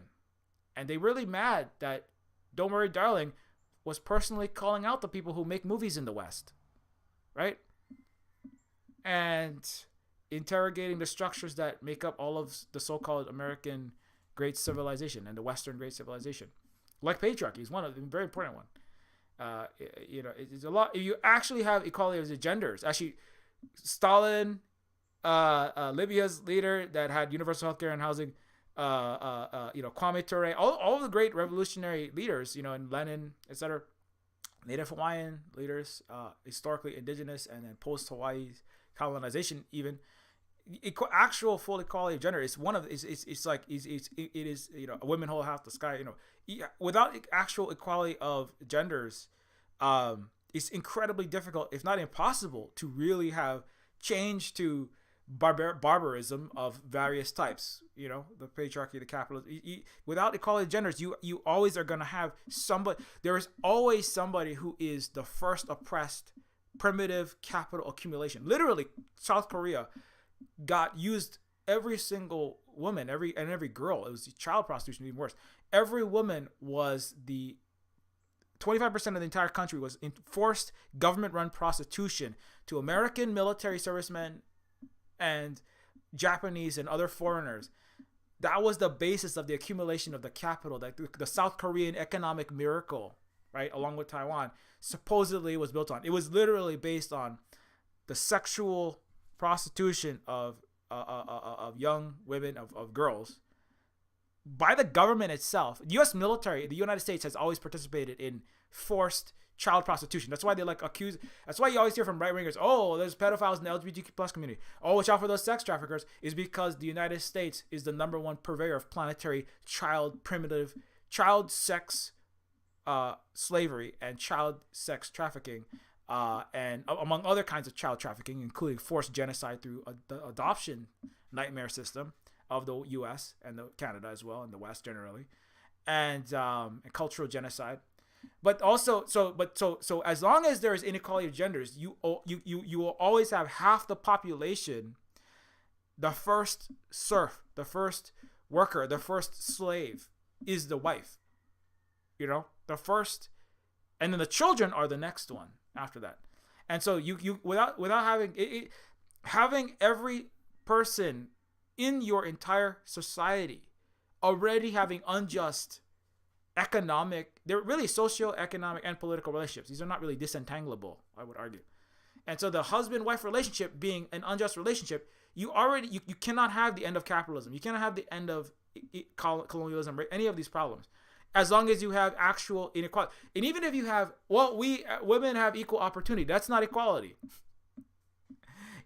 Unequal economic equality, and societies with huge swaths of the culture, like all of the right, which is, to be clear, there are countries that don't allow anything like right of Biden, basically. That's like, it's literally like illegal. You can you can get in big trouble for certainly promoting Nazism and fascism, which is rampant throughout every European and Euro settler country. They just let it run rampant. They pretend like the FBI does not care about Nazism and fascism and far-right militias, and Adam Waffen and the January 6th is already excused. They don't really it's only when it starts to threaten their own hegemony, if a usurper like, I don't know, America's far-right or Hitler was usurping Europe, then they'll try to tamp it down a little bit. But they don't really give a fuck. The liberals and fascists are on the same team most of the time. The liberals make fascists. That's who fights communists for them. So this idea that but my point is that until that right wing super toxic masculinity, Umberto talks about like most of Umberto Eco's definitions of what is the fascism, the 16 points of the make of fascism. This is all just like toxic patriarchal masculine tendencies, like most of it, right? And just like letting it run rampant until it governs everything in the society. And people start making less money because of how ugly it's all getting. Because we're not properly employing soft power. We're just doing too much hard power, right? Like Brzezinski would be like, Brzezinski talks about, U.S. Far rights. Mostly it's just like, well, that's incompetent ways to manage your resources. The resource being millions of upset, frothing at the mouth, fascist women beating men, right? Those are resources. Like East Turkestan Islamic movement is a resource to punch at Russia and China. The Graham Fuller, super spy for the CIA, was quoted as saying, the right is a resource. The far right patriarchal racist sexism is a natural resource like oil. It's like uranium. And you use it, right? The difference between the far right and the right, which is just the liberals, etc., and of empire, is one of them is like, we have to use these fascists more competently, and the other one is like, let's just do whatever we want incompetently.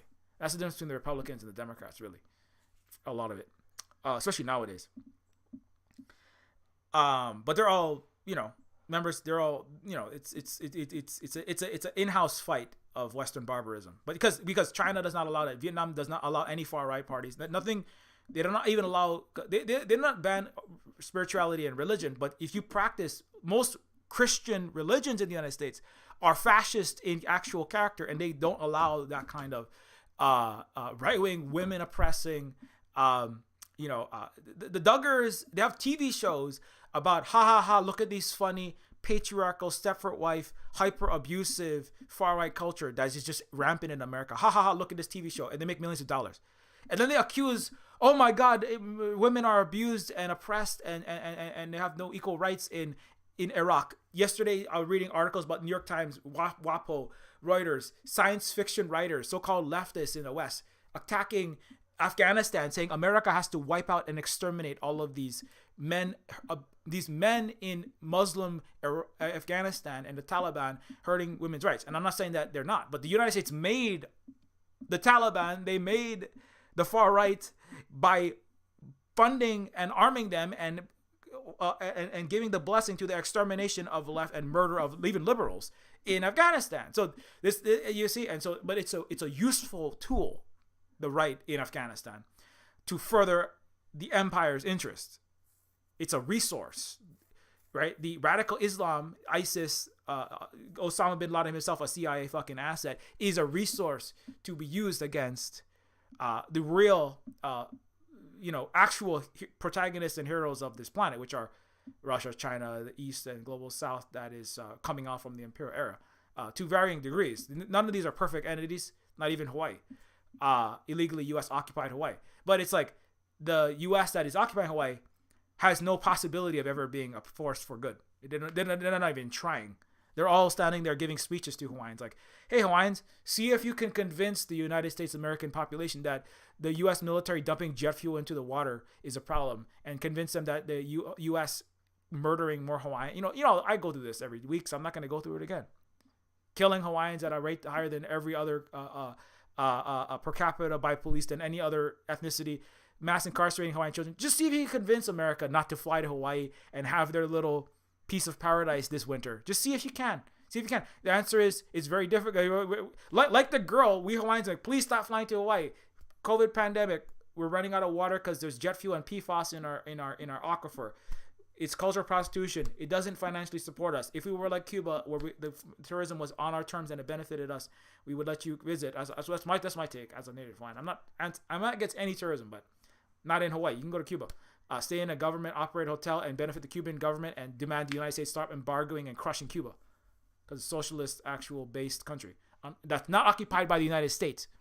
See, Cuba and Hawaii, one occupied by the United States, Hawaii, poverty, terror, mass killing, mass disenfranchisement, cultural genocide, poison water. Cuba, no poison water, no cultural genocide, mass universal health care, mass equality of education, no genocide, no military bases blowing up all of our sacred land, right?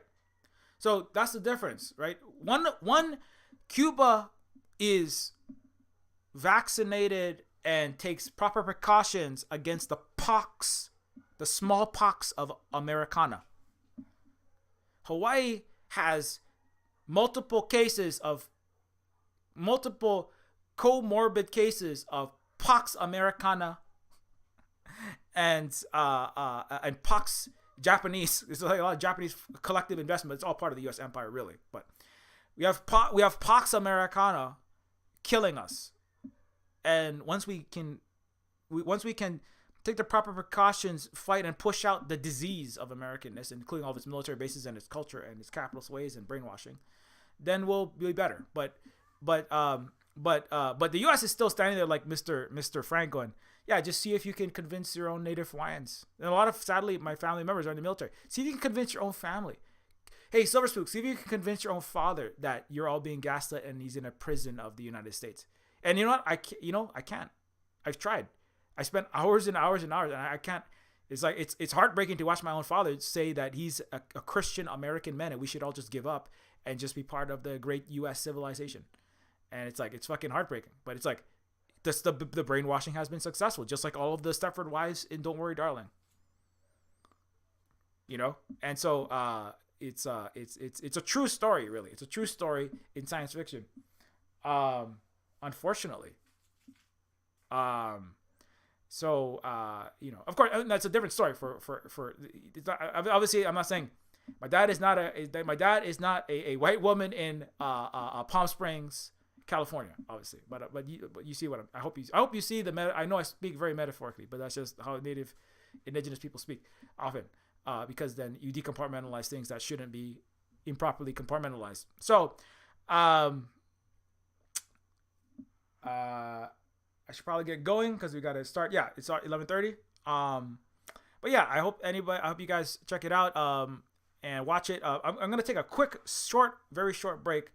I'm sorry we had to start early because it's Christmas Eve. And while we take a very short break and we'll come and finish this up, don't forget Neofeud is 70% off. It does support everything that we do here. If you have appreciated things I have had to say, consider supporting us through direct support at the Ko-Fi link. Becoming a patron so to give us ongoing support, get access to the Silver Spook Discord, and also consider picking up this game called Neofeud, which is also a game that it's a cyberpunk game in the way that Don't Worry, Darling is a science fictional show that deals with the real politics of the real present.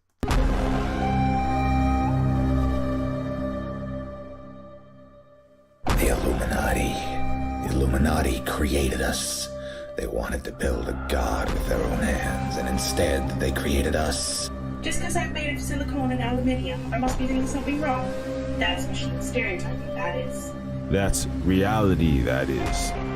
Machines are second-class citizens. Humans are sentient persons by default, ma'am. They have personhood by heredity. There are thousands upon thousands of overqualified slum dwellers. You are my peon. Don't you get it? This wasn't a job. It was always just an excommunication sentence. We're pawns in a feud bigger than we can imagine. Turn the cogs of the machine before Leviathan grinds you up and swallows you and yours. We don't get to choose our hand, comrade. Prince, peon, rich, poor, human, robot. I invented the crux of the royal's power, the secret to consciousness, our existence itself, the meaning of life. I'm the $6 billion baller, not some troubled youth. You are my greatest creation of all. I had to build my own family. I hate your son. I hate your son. I'm happy to smash all of the crowns and throw the gold shards down to the people. I will be the iconoclast queen. But who makes you queen anyway? You? You in whose army, princess? You in whose army?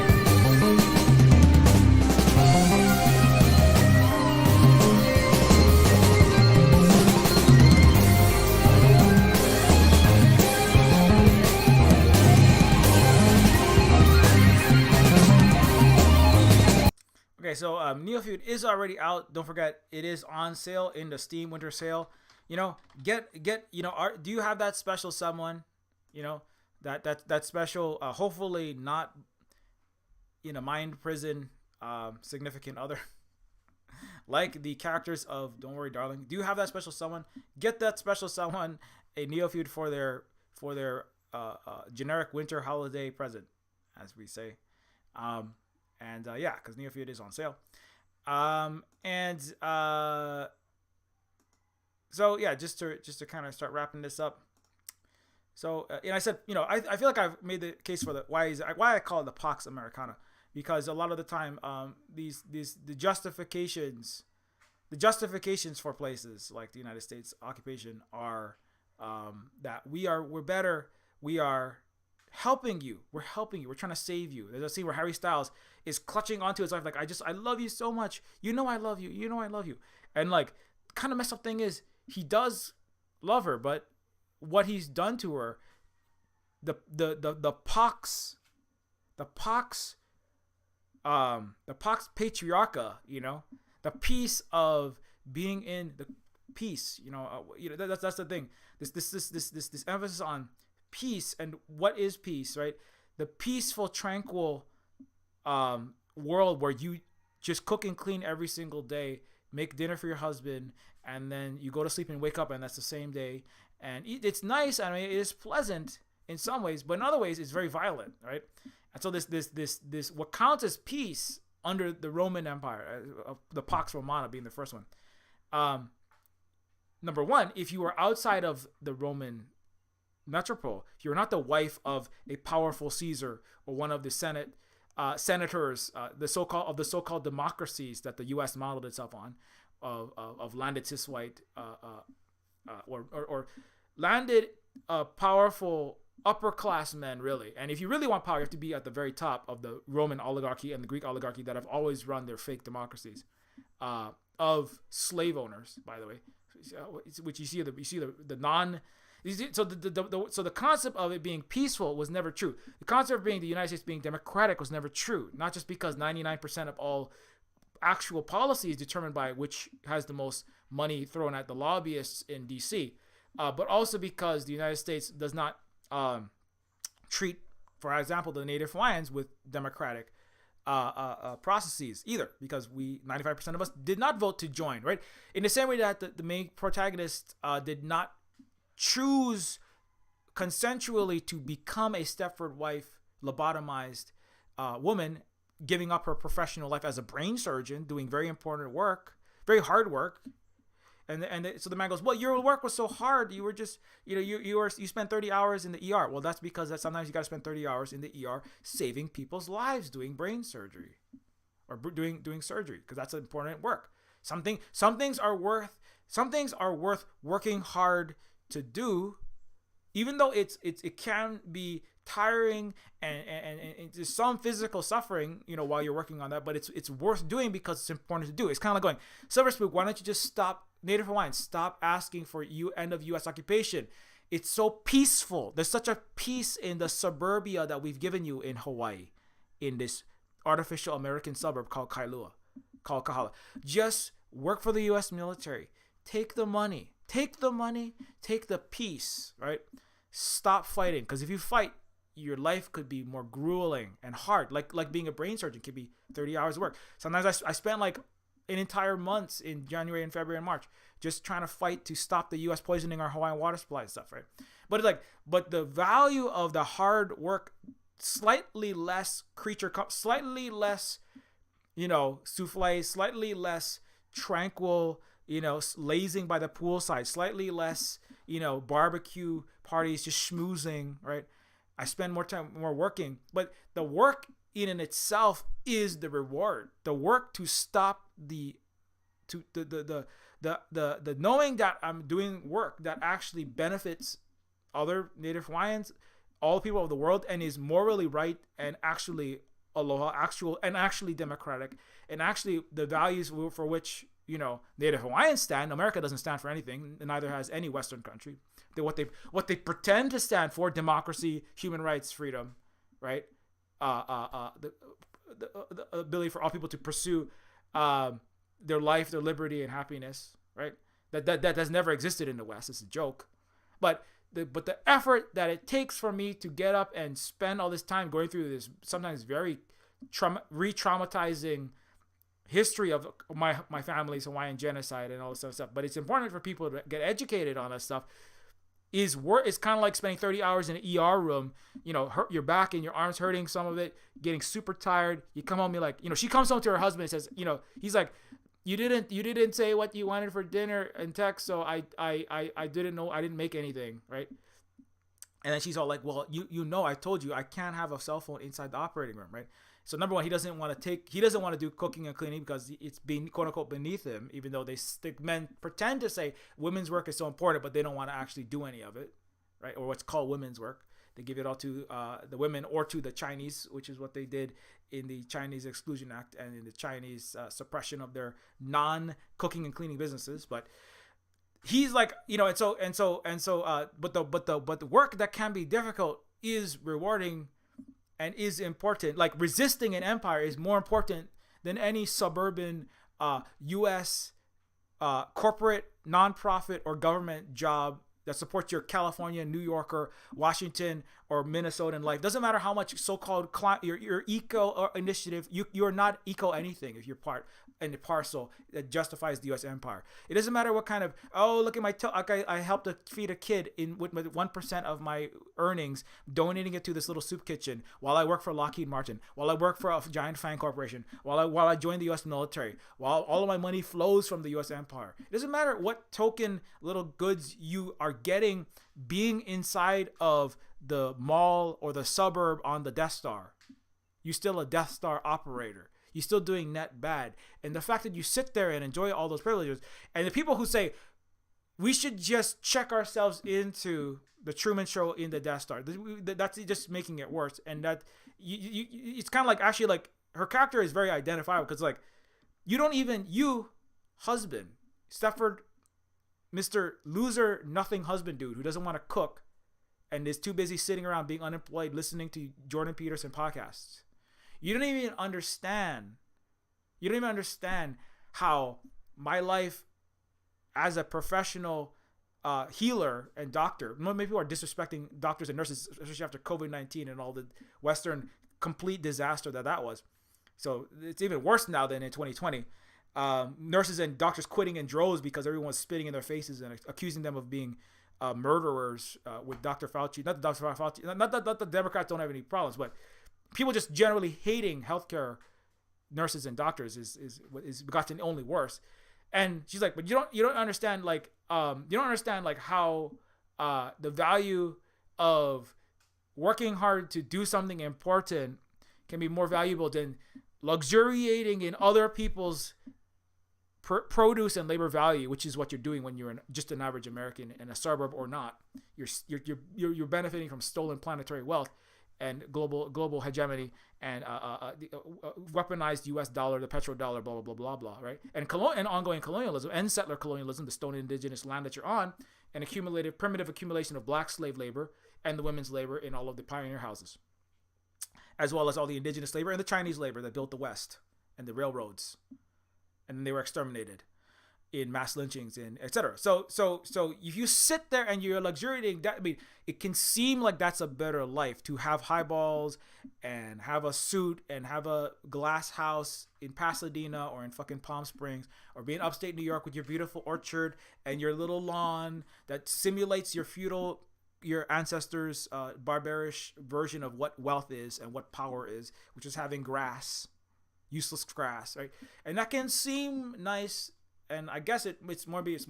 It is a little bit more quote unquote peaceful, but what kind of but it's peace that comes with the disease of the soul. You know, it's a peace that comes at the cost of your entire moral integrity, and it diminishes you in the same way that it makes the woman into less of who she is. She makes you just a step right. It makes you into a smaller human being. You are the small boil, the cyst spewing. The champagne pop is like the spewing of pus from this giant cyst on the face of the earth and the rest of humanity. That is your empire, right? And you are just a pus, right? Frolicking in your pool, frolicking in your wealth, doing a token little good here and there by saying, "Well, I donated this money to this soup kitchen," and then you go back to your little thing. Oh, isn't it sad? There's children reading an article about, in your Starbucks with your $10 coffee. Oh, isn't it sad that there's children starving in Africa? I'm gonna send some money to some imperialist organization, NGO, pretending to do some good and actually increasing the forced underdevelopment of Africa. Oh, it's so sad, children are dying in Ukraine. I'm such a good person, and then you give some money. So that is the most diseased, terrible. It's not really a pot. And for the people that are outside, the peace of Rome was never peace. For the people that are outside of America, the peace was never peace. It was death. It was the peace of what peace? World War II ended, and there was the POX Americana, the peace after World War II, right, of the U.S. hegemonic half century after World War II. It was only peace for Europeans. It is white Eurocentric peace, right? And it was not good for women. It was not good for black people. There's less total war in Europe, but more people died actually. 100 million people died from those wars. But if you add up all the people that have died from capitalism, from forced underdevelopment, from starvation, from all of them and all of America's wars, what peace? Vietnam War, Korean War, wars in Iraq, wars in Afghanistan, war in Syria, right? What peace? Covert wars, death squads all over Central South America. Thousands and dead, exterminated for being leftists. What peace? Argentina, Venezuela, Bolivia, Cuba. Almost every country on earth has been couped, thrown into war, and interventions. What POX? There has never been peace under any Western empire, actually. And there has only been tenuous, diseased cancer of the heart and soul in the imperial metropole that always falls apart. And the rest of the world has just been an endless war. The worst thing that can happen is an empire takes over and then says that you have peace. Because number one, remember, they never tell the truth. So that is the justification. That was the justification for Roman Empire. You should settle down and chill out, because if our empire falls, after us the flood, after us comes all of these barbarians, right? After us, everyone will be at each other's throats. If America falls, China, Russia, Europe, they'll all be killing each other. It'll be World War III. No, World War III is the United States shooting intercontinental ballistic missiles from Poland and Germany and Ukraine all at the same fucking time. If the U.S. empire ends, the chances of peace go up by magnitudes. The United States is still claiming it is the peace country at this very second, despite being the most warlike country with 800 military bases in the rest of the world, spending 7 times more than all the other countries, more than all the next 7 countries combined. Is right. We're the peace. There was only a bellum Romana. There was only a bellum Roman for war, right? There's only bellum Romana. There's only bellum Britannia. There's only bellum España. There's only bellum Americana. There's only bellum Japan. There's never been any peace under empire. That's a deep, deep, deep lie that people continue to say Our national security depends upon this. Our national security depends upon us sending weapons to Ukraine. Our national security, there has never been security. You have never been security. You will never be more insecure as long as the West is ever in charge of anything, because all you ever do is empire. So there will never, the insecure, you are the insecurity, you know? You are the one who knocks. And that is my final answer on that.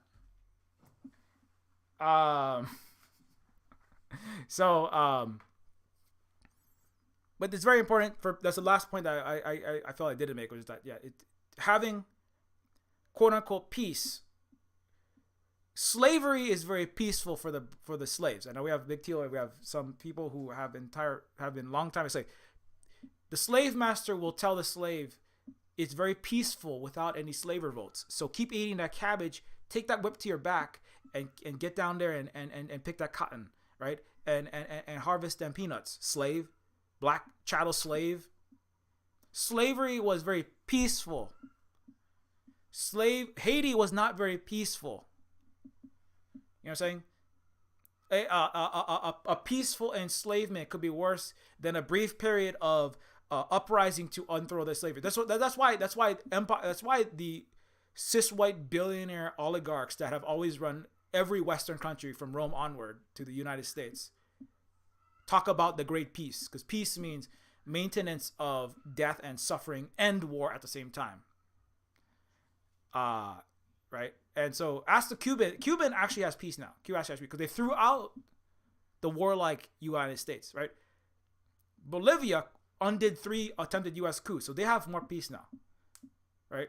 There is a brief period of attempts to subjugate and resubjugate if you try to throw off the new Roman barbarian, but you can't. But it is more valid, and it is more. You have peace in the place that matters the most, which is in your heart, which is in your soul, right? There's no greater pleasure. No amount of $400 dinners at Iron Chef Morimoto, no amount of souffle and flan, no amount of vacations into the Louvre and then going to Switzerland and skiing, and no amount of seeing the Sistine Chapel will replace that void in your American, European soul, knowing that everything you have is on the backs of everyone else's oppression.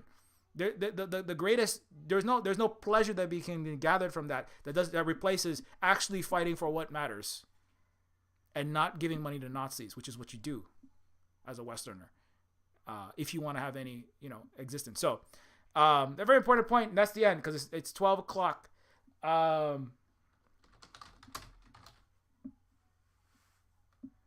anyways, Neofeud is a game that is on Steam. It is on itch.io. It does support everything that we do here. It is a game that can be grabbed, as I said, until January 5th on sale. Don't forget, you can also get it on itch.io for Windows, Mac, and Linux. And you can also get Neofeud on for maximum revenue for us when you pick it up on itch.io. It is also a game that is you can also get other games like Indigistar if you already have Neofeud, Pigeon with Gun, and Decolonators. Speaking of women kicking patriarchs' asses, this is a game where you play a Vietnamese. It's not just a woman. You play a Vietnamese communist woman kicking the crap out of white capitalist dudes. Like, I don't know how you can get a better game than that. You know what I'm saying? And you just like blow them all away.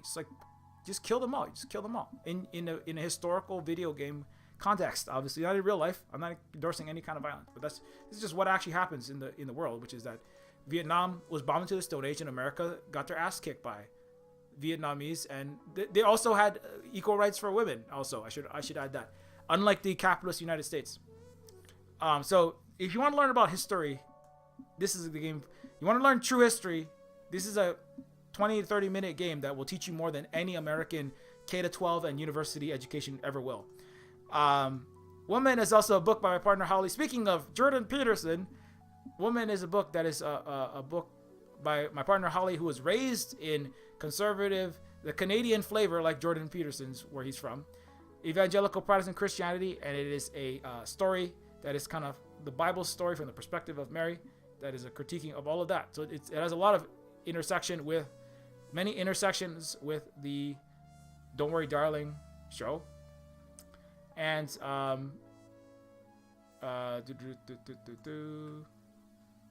I lost my place. Oh, there it is. Anyways, so you can get women. Also, support us by becoming a Patreon member. Consider how much the streams are worth to you per month. Like, is it worth $1, $3, $5 a month?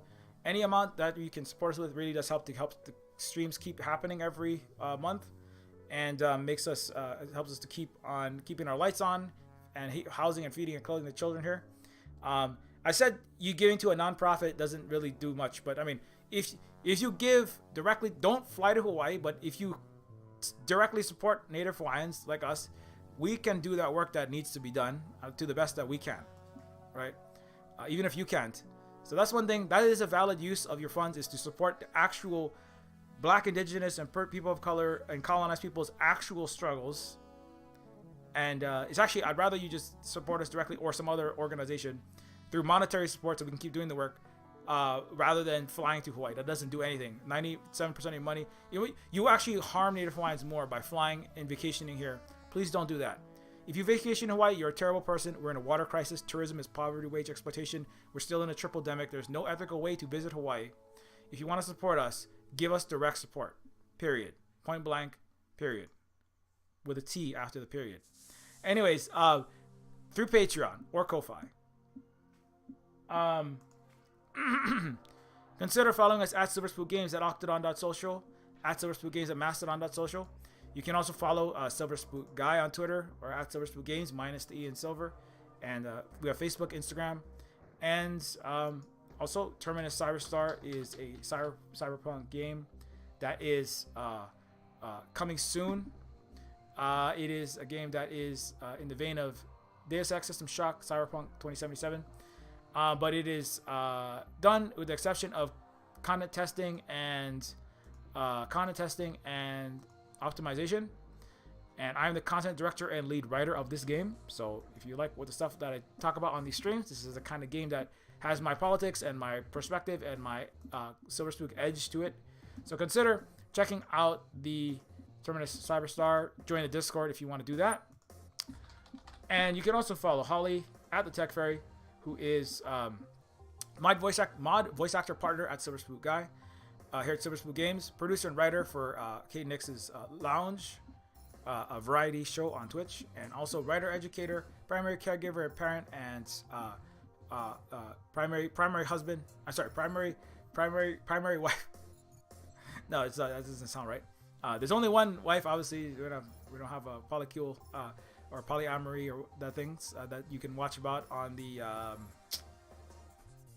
Little to the Left YouTube stream. YouTube channel. But anyways, so Holly also writes books, as we said, and tweets things like this. It's very important. And Holly is currently trying to do the best educating and also moderating all of these streams. So and Holly got a new Grinch, the Lady Grinch, so that's cool. Anyways, yeah, I gotta go do Christmas Eve stuff very shortly, so I should probably get out of here sooner than later. It's already 12.